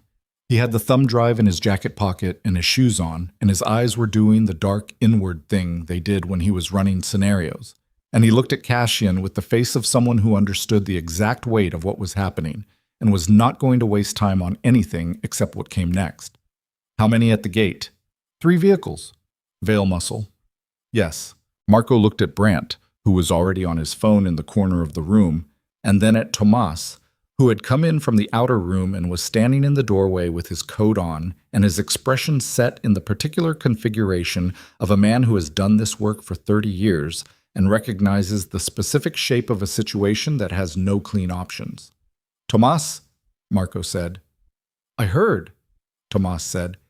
Can we get there before 90 minutes if we push it? They're already at the gate, which means they've been moving for at least 40 minutes, which means... Tomas did the math with his eyes. We're behind them. Cassian was already at the door. Then we move now. Brandt, I need 2 men staying with the house. Nobody comes in, nobody goes out until I say. Keep the communications up. He looked at Marco. You're coming with me. Obviously, Marco said. Don't. They drove at 110 miles per hour on the dark highway south, and Cassian sat in the passenger seat with his phone working through every channel he had, calling the 2 men he'd left at the estate, getting no answer on either, which told him the estate's communications had been cut or jammed, which told him the men Vale had sent were not amateurs, which he'd already known, but the confirmation of it sat in his chest like a coal. He called Shara Okafor and got her voicemail and left a message that said, 9 hours. If you don't hear from me, open the package I sent you 3 days ago and act on everything in it immediately. He had sent her a sealed physical package 3 days ago against exactly this kind of contingency. It contained the financial architecture, the property chain documentation, the warehouse coordinates, and a signed affidavit from Tomas. Not everything, but enough to start the collapse without Cassian's direct hand on it. He had not, 3 days ago, imagined he would be using that contingency this fast. Marco sat in the back seat beside Brandt and was quiet for the first 20 minutes. Then he said, "The thumb drive changes everything." "I know. If Seraphine can get it to Okafor in the right framing, I know, Marco. The documented record inside the Vale files that makes me look cooperative. The drive has the counter documentation. Every contact with Renata Solis with timestamps and independent verification. If both are presented simultaneously, the framing collapses." He paused. "But the Vale lawyers will suppress the drive the minute they know it exists. The window for getting it into federal hands before Lucian's legal team can file for an injunction is hours," Cassian said. "I know. So what's the plan?" Cassian looked at the dark highway ahead of them, the white lines coming fast and vanishing under the car in a hypnotic pulse. His hands were loose in his lap. His breathing was deliberate and even. The plan had been destroyed and rebuilt twice in the last 6 hours, and was currently in a third iteration that he was still constructing in real time. "We get to Seraphine," he said. "We get her out of the panic room, we get her to the gala, and we end it there." Marco was quiet for a moment. "The gala is in 6 days. 5 now. And Lucien just sent men to our home, which means he's not waiting for the gala either." Cassian looked at his hands. "He moved his timeline when Tomas's man was made. We move ours now. We walk into the gala not as targets. We walk in as the people who've already won and just need the room to prove it. And if we're not the people who've already won," Cassian was quiet for a moment, "then we walk in anyway." Boo. They came off the highway at 1:47, and Tomas killed the headlights 3 blocks from the estate, and they moved the rest of the way running dark, which was more conspicuous in a different way, but less likely to give the Vale operatives at the gate a clean advance read on their approach. Cassian counted the vehicles from half a block out. 3, as Seraphine had said, black SUVs parked in a configuration that blocked the gate but also covered the sightlines from the front of the property. Professional setup. Someone who knew what they were doing had positioned those vehicles. He counted heads. 6 visible, which meant more inside. "East wall," Tomas said quietly, beside him. The estate's east wall bordered a narrow service alley that the property's original architects had designed for delivery access and which appeared on no publicly available floor plan. Cassian had surveyed it personally when he took the property. Tomas knew it from the same survey. They went over the wall in under a minute, Cassian, Marco, Tomas, and 2 of Brandt's men, and came down on the garden side into the dark and the cold and the dead grass and the bare-limbed trees, and they moved in a low, fast line toward the east face of the house, and Cassian kept his eyes on every window and counted lights and movement and tried to read the operational structure from the outside, the way you read a building you need to enter and survive. 2 men visible through the east-facing ground floor windows. Moving, not stationary. A search pattern, not a containment, which meant they hadn't found the panic room yet, or hadn't found what they were looking for, or were still working through the house systematically. The panic room was off the master suite on the 3rd floor.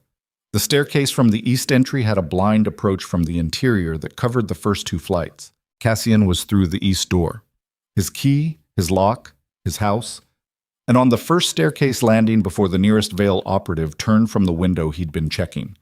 The man got 1 syllable into a warning shout, and Tom's put him down cleanly and quietly, and Cassian was already on the 2nd flight. The second man was in the hallway outside the master suite, which put him 20 feet from the panic room door, and the man was good. He heard something in the stairwell that wasn't right, and was turning with his weapon up before Cassian cleared the landing. And there was a moment of approximately 1.5 seconds in which everything was in balance and nothing was resolved. and the hallway lights were on full, and both of them were entirely visible to each other, and the distance between them was 20 feet of Persian carpet, and Cassian's weapon was coming up, and the Vale operative's weapon was already up, and the half-second difference between those two facts was the entire margin. Marco came off the staircase behind Cassian and hit the operative from the left side, and the gun discharged into the ceiling, a flat crack that was going to bring everyone in the building to this floor in approximately 30 seconds. And they went down together into the hallway wall, and it was brief and violent and ugly, and when it was over, Marco was bleeding from a cut above his already scarred eyebrow, and the operative was zip-tied, and Cassian was at the panic room door. He knocked 3 times. Paused. 2 more. The pattern she'd remember because he'd told it to her 6 weeks ago in a conversation about security protocols that had felt theoretical at the time. 3 seconds. The lock cycled and the door opened, and Seraphine stood in the doorway of the panic room with a firearm. His backup piece, which he had not known she knew the location of and which she was holding with the kind of practiced grip that indicated she was not encountering a handgun for the first time. And her hair loose and her face pale and her eyes doing that reading the room thing at high speed. She looked at Marco, at the blood on his eyebrow, at Tomas in the hallway and the man on the floor, at the ceiling where the plaster was cracked from the discharged round. "How many did you leave at the gate?" she said. 6 visible, Cassian said. "There were 2 more inside before you got here." She lowered the weapon. "I heard them coming up the first staircase about 4 minutes ago, and I locked in." She looked at Cassian steadily. "I heard the shot. We're clear on this floor. We need to move." "I know." She stepped out of the panic room and looked at Marco again. Really looked at him, with the specific attention of someone taking an accurate inventory of what 3 years had cost. And she said, "You're Marco." "You're Seraphine," Marco said. His voice had something in it that wasn't quite what his voice usually had, a kind of assessment that was warmer than he generally permitted himself in operational contexts. "He said you were with us." "I am," she said simply. Then to Cassian, "We can't hold this house. They'll regroup at the gate and come back with more." She had the notebook under her arm, he noticed. She'd brought it into the panic room. Of course she had. "We need a place they don't know." "Westchester," Cassian said. "Then let's go." They lost one of Brandt's men on the way back over the east wall, not to injury but to a Vale operative who'd moved to cover the alley, and the 2 minutes it took to resolve that situation were 2 minutes that cost them the clean departure window, and they were pulling away from the service alley and the vehicles as the 3 gate-parked SUVs began repositioning, and Tomas drove with the focused aggression of someone who has done pursuit and evasion work long enough that it has become reflexive. Seraphine sat in the back seat between Cassian and Marco and held the notebook on her lap and didn't speak for the first 10 minutes of the drive, and Cassian could feel the contained energy coming off her. Not panic, nothing like panic, but the specific high-frequency tension of a person running at full cognitive load, processing at speed. Her hands were flat on the notebook cover. Her breathing was measured. The firearm was in the door pocket beside her because she'd put it there herself when she got in, which Cassian noted and didn't comment on. At the 11-minute mark, she said, "He knows the Westchester property." Cassian looked at her. "How?" "Because I know it." She met his eyes. "I found it in the property documentation 6 weeks ago when I was mapping your holdings. If I found it, his people found it. They're better resourced than I am." She looked back at the dark highway. "We can't go there." Cassian looked at Tomas. Tomas's eyes were on the road and his expression said, "She's right." "Then where?" Cassian said. "I have a place," Marco said. Both of them looked at him. "I had a location that was mine alone. No one in the Varelli network knew it. No one in the Vale network, because I was using it for the Renata Solis meetings. It's clean. I'm certain it's clean because the only person who knew about it was Renata. And if she'd given it to Lucien, I'd have been taken there, not at my apartment." He looked at the dark outside the window. "It's in the Bronx. It's not comfortable." "I don't need comfortable," Seraphine said. "It's a warehouse unit," Marco said. "Former textile storage." "I've slept in worse," she said, with a flatness that made both men briefly silent. The textile warehouse was on a dead-end street off the Sheridan Expressway. 4 stories of early industrial brick with a loading bay on the ground floor that Marco's key still opened. Inside, the second floor had been set up for long-term occupation in the spare, efficient style of someone who planned to spend serious time in a space and didn't intend to be comfortable about it. A folding table, 2 cots, a generator, a hardwired communications setup that Marco had installed himself, and filing cases full of documents that Cassian recognized immediately as the parallel investigation records. 3 years of Marco's work. The paper version of everything on the thumb drive and then some. Seraphine walked through the space slowly, taking it in, and then she set the notebook on the folding table and looked at the filing cases with the expression of someone who has just found an armory they didn't know was there. "This is everything," she said. "Everything I had before they took me," Marco said, "and everything I could hold in my head from what I built afterward. The thumb drive has the digital version, but..." He moved to the nearest filing case and opened it. "This is the original documentation, physical records. Harder to challenge in court than digital files because there's no chain of custody issue around electronic transfer." Seraphine looked at Cassian. "If we combine this with what I have..." "It's enough," Cassian said. "Is it enough for Okafor to move before the gala? If we get it to her in the right sequence? The financial architecture first, she already has that. Then the property chain, the trafficking routes, the warehouse documentation." He thought about the sequencing. "And the counter documentation for Marco's framing. That has to go last. And it has to go with an affidavit from someone with standing." Marco looked at him. "Renata Solis. If she's findable, if she's willing..." "She left the Vale organization intact," Marco said. "She left with documentation. She had a reason for doing both of those things, and I don't think it was fear. She could have been afraid and stayed hidden. That's the safer play. She left visibly enough to show Lucien she was gone." He looked at the filing case. "She wanted to be found. By the right person." "Then we find her," Seraphine said. "How much time do we have?" Cassian looked at his watch. 2:41 in the morning. The gala was in just under 5 days.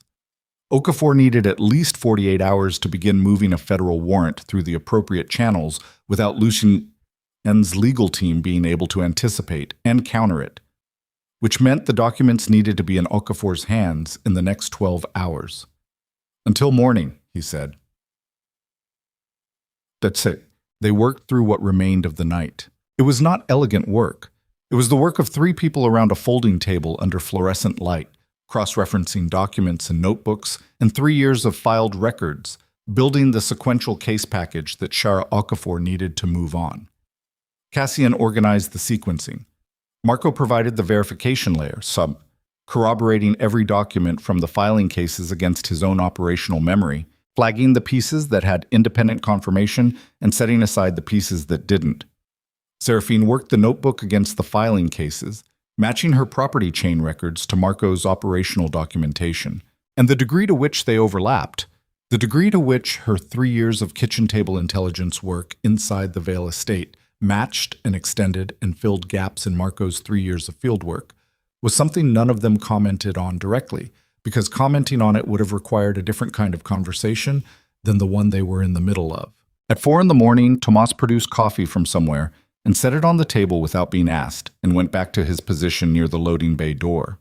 At 5:15, Seraphine straightened from the table and pressed both fists against the small of her back and looked at the assembled package: document binder, thumb drive, Marco's affidavit, her own signed statement, and said, "There's still the Renata problem." "I'm working on it," Marco said. He was on his phone, moving through a contact chain that he'd been navigating for the past hour. "If she won't surface, the package holds without her," Cassian said. "It's stronger with her because she can directly corroborate the framing attempt and provide inside testimony on the financial architecture's construction. But the package holds." "My father's lawyers will attack the framing documentation first," Seraphine said. "It's the piece that protects Marco. If they can establish that Marco had cooperative access to the Vale organization, everything else becomes circumstantial to a motive argument." She looked at Cassian. "They'll say you orchestrated this entire thing, that you used Marco to plant false evidence, married into the family to gain access, and when the plan started to collapse, you ran to the federal investigators to cut a deal." "I know. And without Renata's testimony, there's no one who can directly refute that narrative except Marco, who has obvious interest in his own exoneration, and me, who has obvious bias as your wife." She was very direct and very even, standing with her fists against her back and the fluorescent light making her face look exactly what it was, exhausted, resolved, entirely clear-eyed about the situation. "They'll destroy us on the stand." Cassian looked at her for a moment. "Do you trust me?" She looked back at him. "That's a complicated question." "I know. Answer it anyway." A moment. Her hands came down from her back and she crossed her arms in a way that was less defensive than structural, like someone organizing themselves. "Yes," she said. "Against my better judgment and full awareness of the circumstances under which this started, yes. Then trust me on Renata." He looked at Marco, who was still on the phone with his back partially turned. "Marco?" Marco held up one finger, then into the phone. "Tell her it's the Bronx address. She'll know what that means." He listened for a moment, then, "Tell her we have the filing cases. All of them." He listened again, his jaw tightened. "Tell her Marco said the documentation is complete and the window is closing, and if she was waiting for the right moment, this is it." He hung up. He turned to look at them. 2 hours, he said. En tête. Renata Solis arrived at the warehouse at 7:40 in the morning in a car she drove herself, a gray sedan with no distinguishing features, and she parked it at the end of the dead-end street and walked to the loading bay with the unhurried gait of someone who had been moving carefully through hostile territory for so long that caution had become indistinguishable from her natural walk. She was 43, with close-cropped dark hair going silver at the temples, and the kind of face that held information without broadcasting it, watchful and still and precise, the face of someone who had spent 11 years building the financial skeleton of a criminal organization and had spent the following 14 months deciding what to do about that. She looked at Marco first, with the specific quality of someone seeing a thing they'd wondered for a long time whether they'd see again. "You look terrible," she said. "You look like someone who's been hiding for 14 months, Marco said. "I've been working," she said, "not hiding." She shifted her gaze to Cassian, assessed him in a single sweep, then Seraphine, who she looked at for slightly longer, with something that wasn't quite recognition, but sat in the neighborhood of it. "You have the filing cases." "And a thumb drive," Cassian said. "And my notebook," Seraphine said. Renata looked at the notebook, then back at Seraphine. "Lucien's daughter," she said. "I always wondered if you were doing what it looked like you were doing." "What did it look like?" Seraphine said. "Like someone paying very close attention and waiting for an opportunity." A pause. "I was right." "You were," Seraphine said. Renata came to the table and sat, and Cassian put coffee in front of her, and she wrapped her hands around the cup and looked at the assembled package and said, "Tell me what you need from me and when you need it." The next 18 hours were the most operationally compressed of Cassian's life, and that was a significant statement given the life he had lived. Renata's testimony, given to Shara Okafor in a secured federal office in Lower Manhattan at 2 in the afternoon with Cassian present and Marco present via a secure video connection from a location that was not the textile warehouse, ran to 4 hours. She had documents of her own, held in an attorney's escrow, in a format designed to be released automatically if she missed a weekly check-in, and those documents constituted the original financial architecture of the Vale offshore network, drawn in Renata's own hand, annotated, dated, and cross-referenced in a way that no one who had not built the system from the ground up could have fabricated. Okafor listened. She asked questions with the precision of someone who had been waiting for this specific information for 3 years and knew exactly where the gaps were. She filled the gaps as they came in with a focused efficiency that reminded Cassian of Seraphine at the dining room table. The same quality of intelligence that had been pointed at a specific problem for long enough that it had developed the exact right shape to fit the problem's contours. At 6:17 in the evening, Okafor looked up from the last document in the package and looked at Cassian and said, "I can move on the warrant tomorrow morning. The gala is in 4 days. I want eyes on the venue by morning, and I want a federal presence inside the event, undercover, with authorization to act if—" "There's a bomb," Seraphine said. Okafor looked at her. "Okafor, my father has been using the Foundation's gala as the detonation point. I don't have the specific technical details. I found references in the operational files to a structural preparation at the venue and the timing of the event's coordination with the offshore account transfers." She opened the notebook to a specific page. The account transfers complete the day of the gala. After that, the money is gone. And the gala is the last event in the venue before it closes for renovation. She looked at Okafor. He's planned for the building not to be standing after the event. The federal office was very quiet. Okafor looked at the page for a long moment. Then she looked up. I need the venue swept tonight. You need authorization for that, Cassian said. I'll have it in 2 hours. She was already reaching for her phone. Where will you be? Getting ready, Cassian said. Bobbed. The next 4 days moved with the specific quality of time that is simultaneously too fast and too slow. The operational preparation eating the hours at a speed that felt insufficient, and the waiting between operational beats stretching with an almost physical weight. Cassian moved through the preparation with the focus of someone who has resolved the internal argument and emerged on the other side of it into a kind of stripped-down clarity. He was not doing this for the plan anymore. The plan was dead. He was doing this because his brother was alive and scarred and deserved to walk in daylight again. Because a woman had spent 26 years in a cage and had used every hour of it to prepare for the one moment the cage opened. Because a city full of people who didn't know any of this were going to be in a building on a Friday night in December with a bomb beneath the floor. And because Seraphine Vale had built his frame carefully over 3 years and had done it well and deserved to see every piece of it handed back to him in the wrong order. Seraphine came to find him the evening before the gala. He was in the textile warehouse. They had stayed there, all of them, the past 4 days, which had the strange domestic quality of a situation too urgent for comfort. Standing at the window that looked out over the Sheridan Expressway, watching the headlights in the dark below. She came and stood beside him without speaking. She was wearing the black long-sleeve shirt, and her hair was back, and she had the notebook under her arm, which he'd come to think of as simply part of how she stood. After a moment, she said, Federal Sweep found the device at the venue this afternoon. I know, Okafor called. It was more sophisticated than anticipated.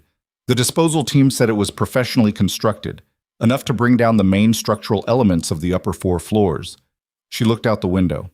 200 people on the guest list. He said nothing. He was going to kill 200 people to close a financial transaction and frame a dead man. She said it without inflection, the way you say a thing that is so far outside the normal scale of human behavior that emotional register becomes inadequate. His own daughter in the building. Yes. She was quiet for a moment. I don't want to talk about how I feel about that. I know. I want to talk about tomorrow. Tell me. She turned from the window and looked at him directly, and the exhaustion in her face had changed over the course of the past 4 days into something different. Something that sat alongside the exhaustion rather than underneath it. Something less like survival and more like intention. Okafor has the device. She has the warrant. She has the evidence package. She has Renata's testimony. The federal case is built. She held his eyes. But my father doesn't know any of that yet. He still thinks he's walking into the gala tomorrow night with his frame intact. Yes, which means he's going to be there.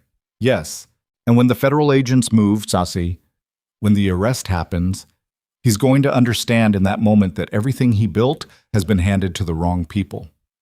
Her jaw set once. I want to be the one who tells him, before the agents take him. I want to be standing in front of him, and I want him to hear it from me. She paused.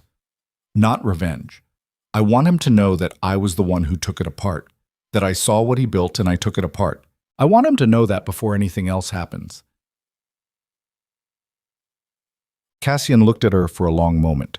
You'll have to be inside the building before we do, he said, before the federal presence moves. Your father expects you there. He needs you there for the frame. Which means you can walk in clean and I can't. He thought through the geometry of it. You go in first.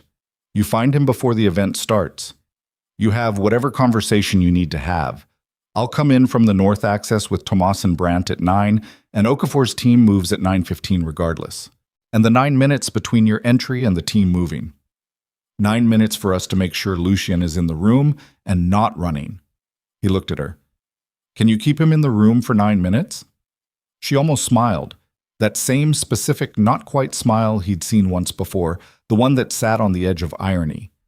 I've kept him thinking he controlled me for 26 years, she said. 9 minutes is nothing. He looked at her face, the marks that lived beneath her sleeves, the exhaustion that was changing into something else, the eyes that had been direct and reading and never pretending for as long as he'd known them, and the thing in his chest that had been doing something loud and insistent since the garden bench on that November afternoon did it again, louder this time, and the gala was tomorrow. Seraphine was putting on the black velvet gown at 7 in the morning and pressing her palms flat against the fabric and looking at herself in the mirror of the textile warehouse's inadequate bathroom. And Cassian was standing in the doorway watching her, and she turned and looked at him and said, "Don't say anything reassuring." "I wasn't going to." "Good."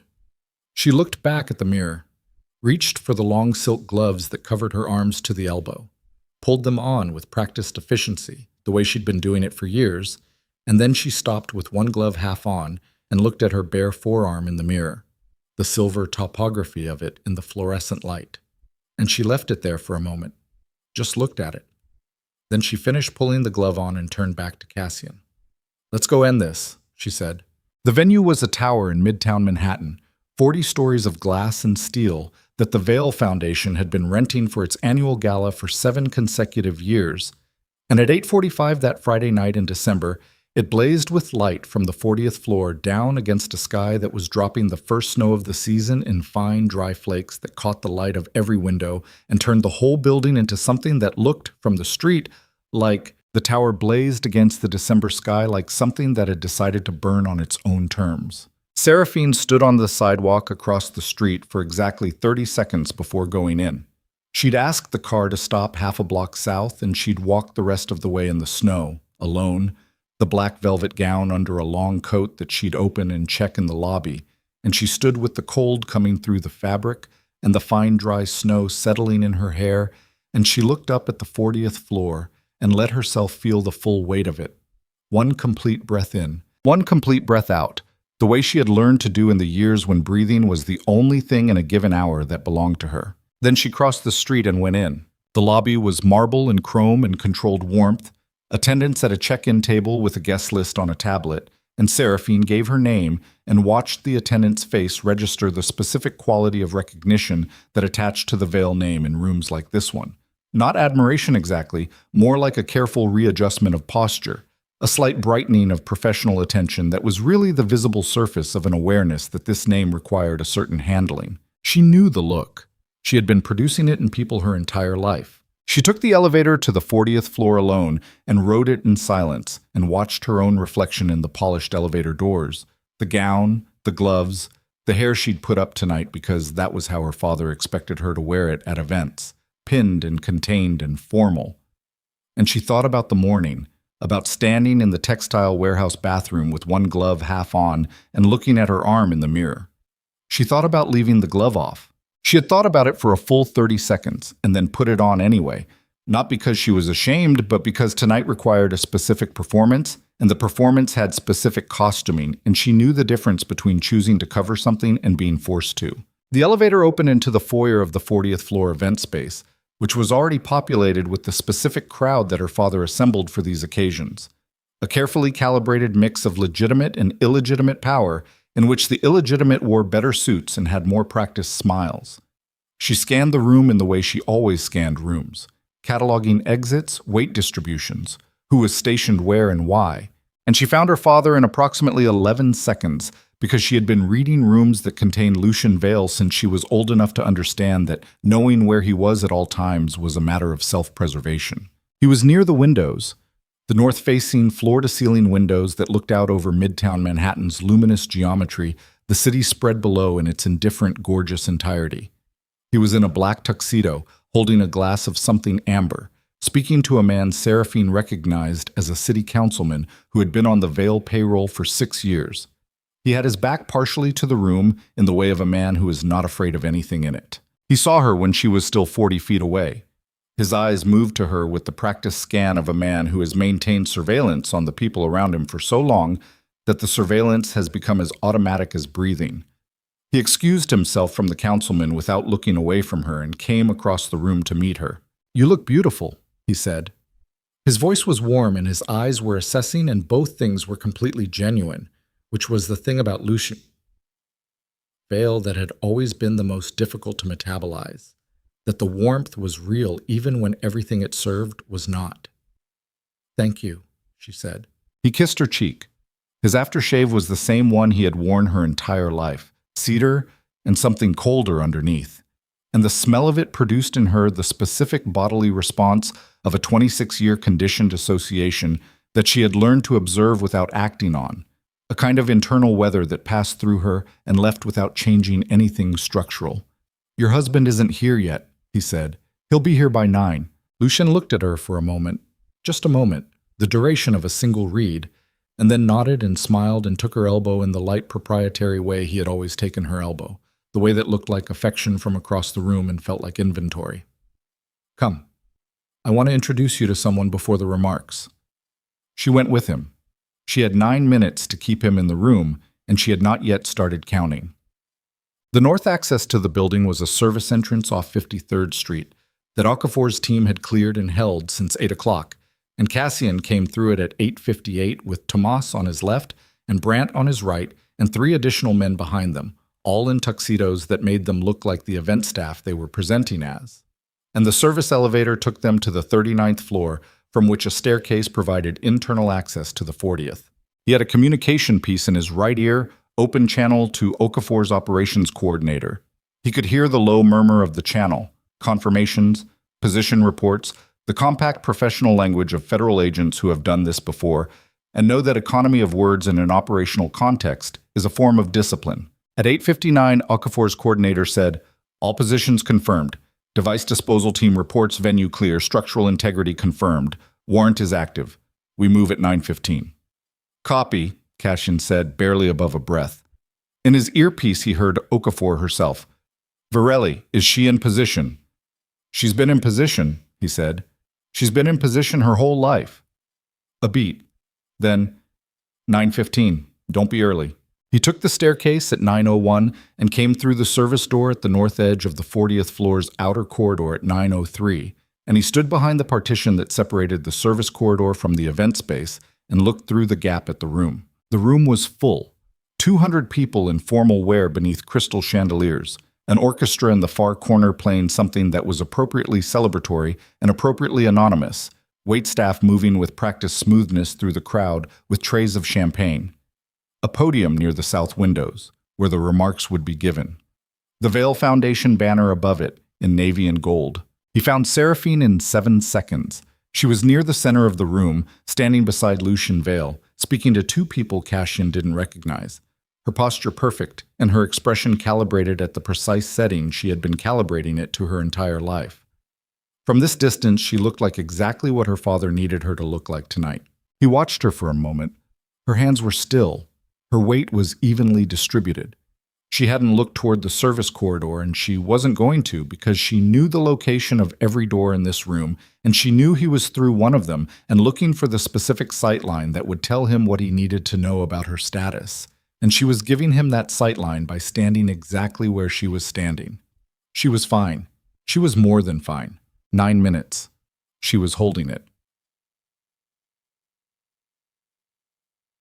At 9:09, Lucien Vale said, "Excuse me," to the couple he and Seraphine were speaking with, and took Seraphine's elbow again, and moved her toward the edge of the crowd, away from the center, toward the east-facing windows that were slightly less occupied than the north face. Seraphine went with him and kept her breathing even. "The remarks will start at 9:30, he said, when they were sufficiently removed from the nearest cluster of guests. "I want you at the podium at 9:25.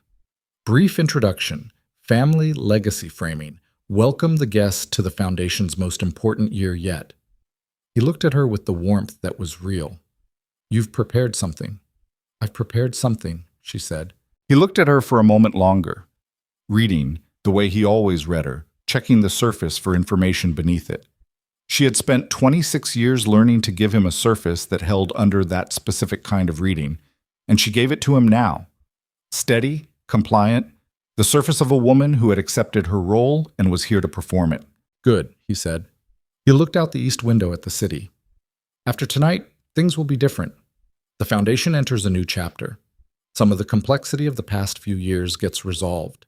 He said this the way he said everything, smoothly, with the cadence of a man who has always been the most powerful person in every room he's entered. I want you to know that you've been essential to making that possible. Seraphine looked at his profile against the city lights. I know, she said. He looked at her, smiled. She smiled back. 6 minutes. The thing about Seraphine Vale that Seraphine had understood for a long time but had never had the standing ground to act on was this. He was not a man who made mistakes in the ordinary sense. He did not forget things, overlook things, or misjudge people out of carelessness. When he was wrong, and he was rarely wrong, it was because he had modeled a situation accurately and then failed to account for the possibility that the situation itself would change in a way outside his model. He was a superb reader of static conditions. He was not built for the dynamic. He had modeled Seraphine as a static condition for 26 years. He had never updated the model. She watched him scan the room at 9/11, and she watched his eyes pass over the service corridor partition on the north wall without stopping, and she understood that his failure to stop on it was not because he had missed the slight difference in the positioning of the partition. He had not missed it. She could tell from the micro-adjustment of his focus. But because his model told him that whatever was behind it was not a threat he needed to weigh against the operational calculus of this particular evening. He had not updated the model. She looked at the east window and the city beyond it, and thought, not much longer. At 9:13, Lucian's phone buzzed in his jacket pocket. He removed it, glanced at the screen, and something changed in his face. It was minimal. A tightening around the eyes, a very slight shift in the set of his jaw, the specific micro-expression of a man receiving information that requires immediate recalibration. He looked at the screen for 2 seconds. Then he looked up and across the room at the service corridor partition with the kind of focus he had not given it before. He looked at Seraphine. She held his eyes. And she understood in that moment that someone had told him. Not Okafor. Okafor was operational and sealed. Not Tomas, not Brandt.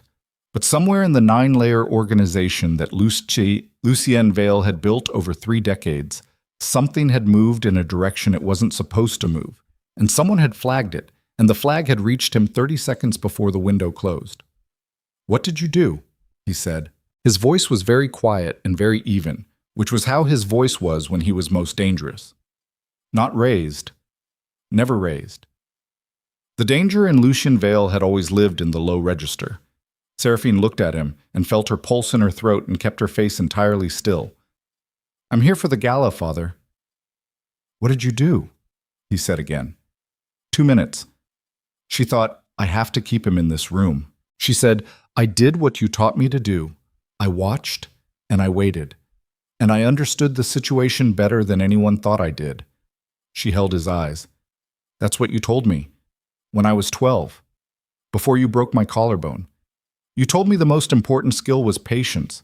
You told me the truly powerful don't move until they can't lose. She kept her voice as even as his. I was paying attention. His face did something then. Not the warmth, which was gone now, and not the calculation, which was still running. Something older than both of those.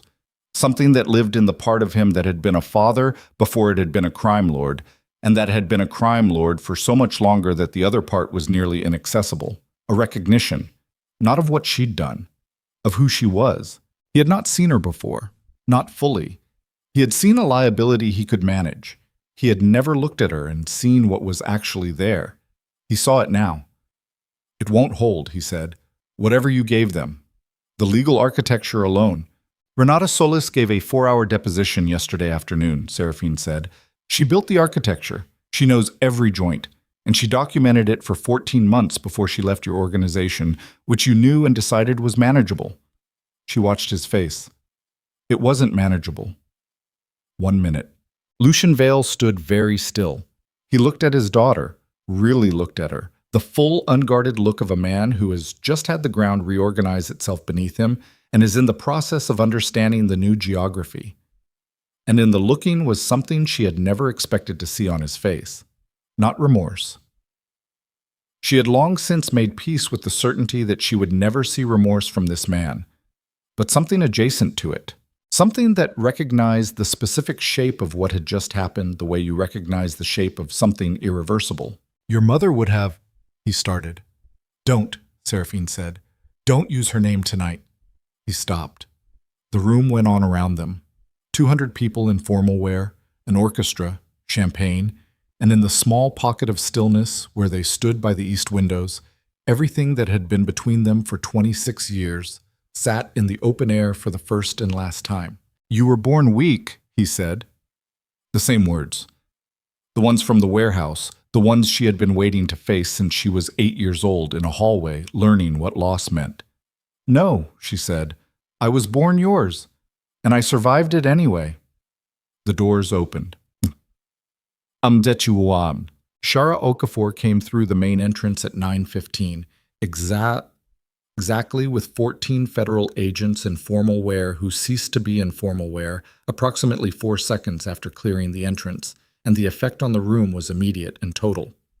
The specific quality of stillness that descends on a space when authority enters it, with enough mass and clarity of purpose that the people in the space understand in the same moment that the event they came for is not the event that's happening. Cassian came through the service corridor partition at 9:15 in 2 seconds, and he moved directly through the crowd towards Seraphine and Lucien with Tomas on his left, and the crowd parted for him the way crowds part for people moving with that particular directed energy. And he reached Seraphine and stood beside her and looked at Seraphine Vale. Lucien looked back at him. Cassian Varelli, Lucien said. His voice was entirely controlled. The warmth was gone, but the control remained. The lifelong professional composure of a man who had always understood that how you lost was the last thing people remembered. I underestimated you. You underestimated her, Cassian said. He didn't look away from Lucien. I was secondary. Okafor reached them at 9:15 and 40 seconds, and she looked at Seraphine Vale with the face of someone who has been building toward a single moment for 3 years and has arrived at it and found it exactly the size she'd expected. Seraphine Vale, she said. Federal arrest warrant, RICO statute, trafficking, conspiracy to commit murder, and 8 subsidiary charges. You have the right to remain silent. Lucien looked at his daughter one more time. Seraphine looked back at him and did not look away, and he saw on her face something he had never once put there and had never known was missing. The simple fact of a person who has completed a long and necessary thing and is standing in the completion of it. He looked away first. The agents moved. Pause. The room came apart in the structured way that rooms come apart when federal agents are moving through them with warrants and purpose. Controlled chaos. The guests separating into those who had reasons to leave quickly and those who were simply frightened. 4 additional arrests as Okafor's team identified secondary targets from the network, the orchestra stopping mid-phrase, and the resulting silence landing over everything like snow. Cassian stood beside Seraphine and neither of them moved for a moment. He was aware of his own heartbeat, which had been doing something aggressive for the past 9 minutes and was beginning now, incrementally, to negotiate down to something more sustainable. He was aware of Seraphine's arm against his, the silk of the glove against his jacket sleeve, the specific stillness of her that was different from the controlled stillness of the previous 9 minutes, looser somehow, like a tension released so gradually you don't notice it's gone until you notice the absence of it. Marco appeared from the east entrance. He had come in separately, through Okafor's official team, which meant he had entered the building tonight through a legitimate federal access point for the first time in 3 years. And he came through the thinning crowd and found Cassian and stopped and looked at him and looked at the room and looked at where Seraphine Vale was being walked toward the main entrance by 2 agents. It held, Marco said. It held, Cassian said. Marco looked at Seraphine. You were 12 minutes, he said. I was told 9. I needed 12, she said. I know. You were right. He looked at her with the directness he brought to everything. Thank you. She looked back at him. You spent 3 years in a warehouse building the case that made this possible, she said. Don't thank me. I'm thanking you anyway.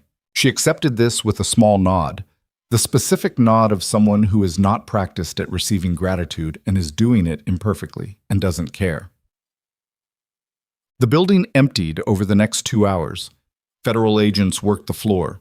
Tomas coordinated with Okafor's team on secondary arrests across the city, 7 simultaneous actions targeting Vale network nodes.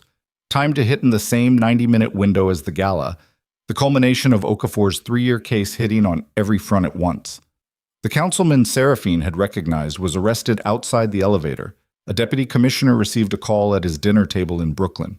3 judges would find federal agents at their doors before midnight.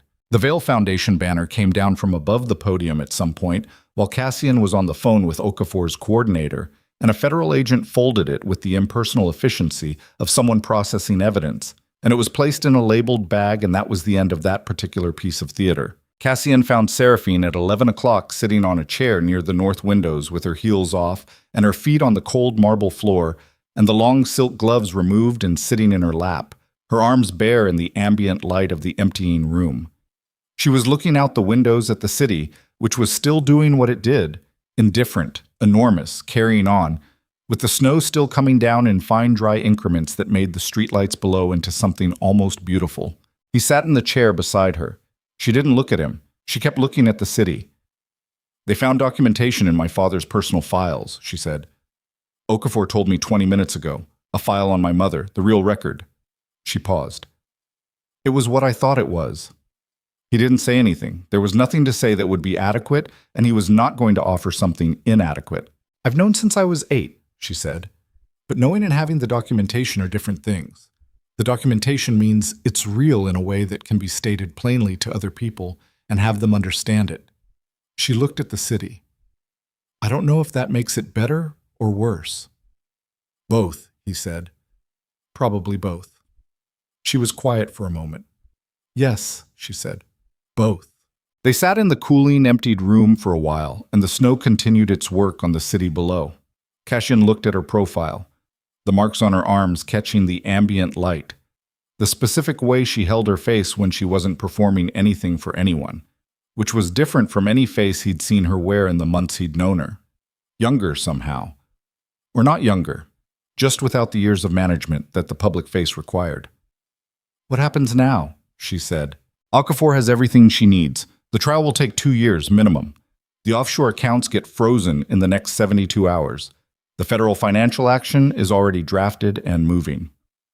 "I know the legal structure," she said. "I meant for us." He looked at the city.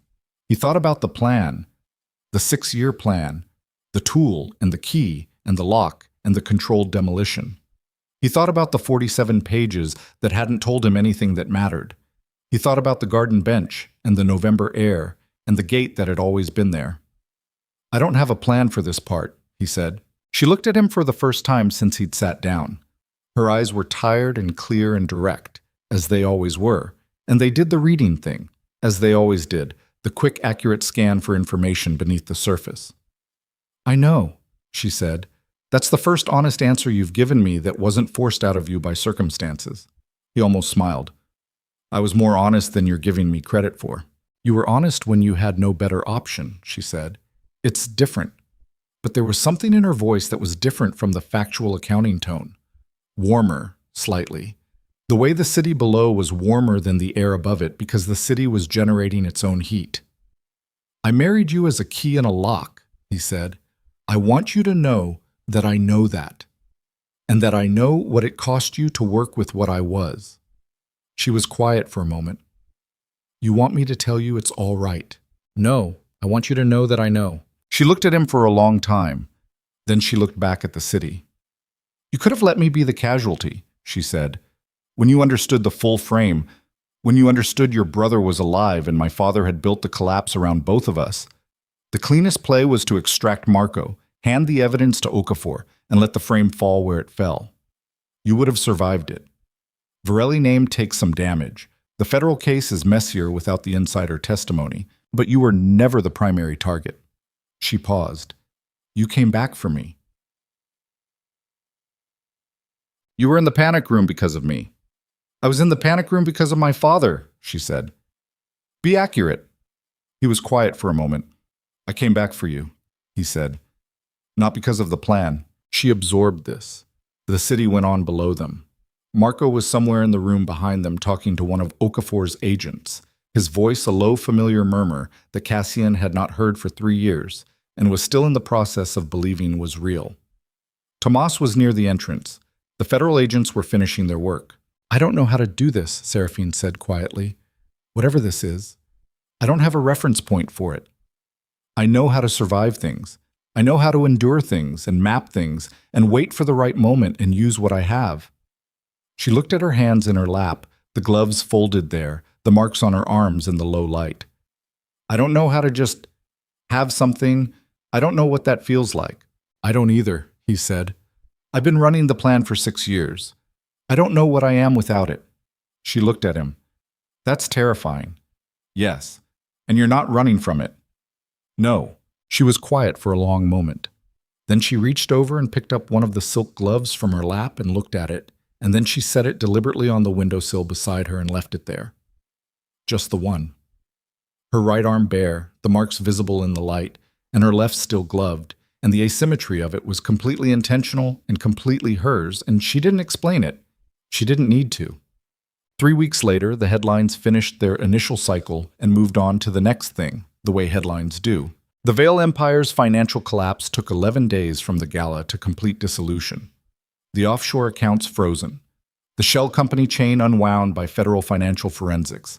The Vale Foundation's board dissolved, and its assets placed in receivership pending investigation of the trafficking route's proceeds. The foundation's name disappeared from buildings and letterheads and charity galas, with the specific speed of things that had always been contingent on power that no longer existed.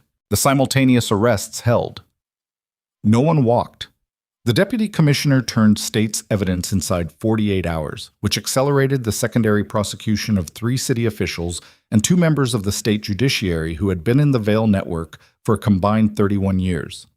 Renata Solis entered federal witness protection after her deposition was entered into the record, and the question of her original allegiance, whether she had been genuine from the start or had turned genuinely at some point along the way, remained the kind of question that didn't have a clean answer and probably never would. Marco chose to believe the latter, and that choice was his, and Cassian respected it. The Virelli Syndicate's criminal operations were wound down under a federal consent agreement that Cassian negotiated with Okafor over 2 weeks of careful legal architecture. The agreement was possible because Cassian had never been the primary target of the federal case, and because the intelligence he and Seraphine had provided constituted substantial cooperation credit, and because Shara Okafor was a pragmatic person who understood the difference between the enemy and the instrument. The Virelli name moved into legitimate security and shipping operations under federal oversight, which was not the end Cassian had imagined when he was 22 and running the plan in his head for the first time. But it was an end that let his men work and let his family name mean something other than what Lucian Vale had tried to make it mean. Marco spent 2 weeks in a private medical facility and then moved into an apartment in Astoria 4 blocks from where their mother lived. And Elena Virelli, who had spent 3 years carrying the weight of not knowing, sat with her older son in her kitchen every morning for the first month and fed him the same things she had fed him when he was 12 years old and said very little, because some things do not require language. Cassian visited on a Sunday in late January. He sat at his mother's kitchen table and drank her coffee and watched Marco eat and felt the thing in his chest that had been locked for 3 years do the last of its unlocking, which was quiet and undramatic and felt like nothing more than a long breath. His mother looked at him over her coffee and said, "The girl." "Her name is Seraphine," Cassian said. "Is she good to you?" He thought about this. He thought about the garden bench and the textile warehouse and the 40th floor and the silk glove on the windowsill. "She's honest with me," he said.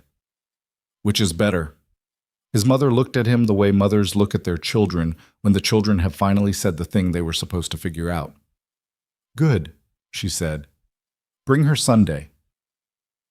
Seraphine cut her hair in February, not drastically, 2 inches, enough to change the line of it, enough to change the specific way it fell. She had worn it a certain way for 26 years because the way she wore it had been one of the things that had been decided for her. And one morning in the apartment she and Cassian were sharing on the west side of Manhattan, not the estate on East 64th, which she had no intention of ever returning to, she sat in front of the bathroom mirror and cut it herself with the scissors from the kitchen drawer, which was not the sophisticated approach, but was the correct one. Cassian found the hair in the bathroom and didn't mention it. She bought clothes that month. Not many. She was not by nature a person who accumulated things, and the preceding 26 years had given her a bone-deep relationship with owning less rather than more, which was one of the things that had been done to her that had accidentally produced a useful characteristic. But she bought what she wanted, which was the significant part, in colors that were hers and cuts that were hers, and she wore them without the performance layer that had always been the second garment on top of whatever she was actually wearing. The therapy was harder than she'd expected, which was what she told Cassian when he asked, 3 months in, and he didn't offer a response because she hadn't asked for one, and the not asking for one and the not offering were both evidence of something they had worked out between them slowly and imperfectly over the course of the winter. Her arms were not covered most of the time now. Not all the time. There were days when covering them was what she wanted, and she covered them, because her choice and her arms were the same thing. And choosing when to cover and when not to was the exercise of a freedom she was still learning the full dimensions of. The marks were there. They would always be there. They had been made at a cost she hadn't consented to and had survived at a cost she had, and both of those things were true simultaneously, and the simultaneous truth of them was something she had stopped trying to resolve into a single clean narrative. The scars remained. They did not own her. On a Thursday evening in early March, Cassian came home to find Seraphine at the kitchen table with the notebook open in front of her.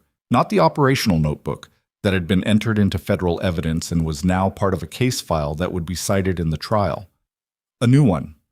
Same size, similar worn spine, as if her hand had naturally sought the same dimensions. She was writing in it, and when he set his jacket on the chair, she looked up at him with the direct eyes and the reading the room look that he had stopped finding unsettling somewhere in the preceding months and had started finding simply her. "What are you writing?" he said. She looked at the notebook. "Things I want," she said. "I've been writing down what I survived for years. I thought I'd try writing what I want instead." She looked at him. "It's shorter. I'm working on making it longer." He sat across from her. "What's on the list?" She considered. "A dog," she said. "I've always wanted a dog and I never had one because they require stability, and I never had stability." She looked back at the notebook. "To sleep past 6 in the morning without waking up afraid. That one's going to take longer." A pause. "To testify at the trial. Okafor asked me last week if I would be willing. I said yes." "That will be hard," he said. "I know. I want to do it anyway." She looked at him with the look that had no performance in it. "I want it on record, my name on it. Not as a Vale, not as a Virelli, just as myself." She closed the notebook. "I want that." He looked at her across the kitchen table, in the ordinary light of an ordinary Thursday evening, with the city doing its March thing outside the window, cold still but beginning, just barely, to consider the possibility of something else. He thought about the night he'd stood in the bedroom of the estate watching her remove borrowed earrings in silence, and the 47 pages that hadn't known anything about who she was, and the plan that he'd spent 6 years building and that had been built inside a frame he hadn't known existed, and all the things that had been instruments and had turned out to be something else entirely. He thought about his brother eating in their mother's kitchen on Sunday mornings. He thought about Renata Solis and her 14 months of waiting and whatever it was she'd been waiting for. He thought about Shara Okafor, who would spend the next 2 years in courtrooms dismantling what had taken 30 years to build, and who would do it correctly and thoroughly, and who had said to Cassian at the end of their last meeting, "The next time you decide to run an operation inside a federal jurisdiction, call me first." And he had said, "There won't be a next time." And she had looked at him with the look of a woman who believed him.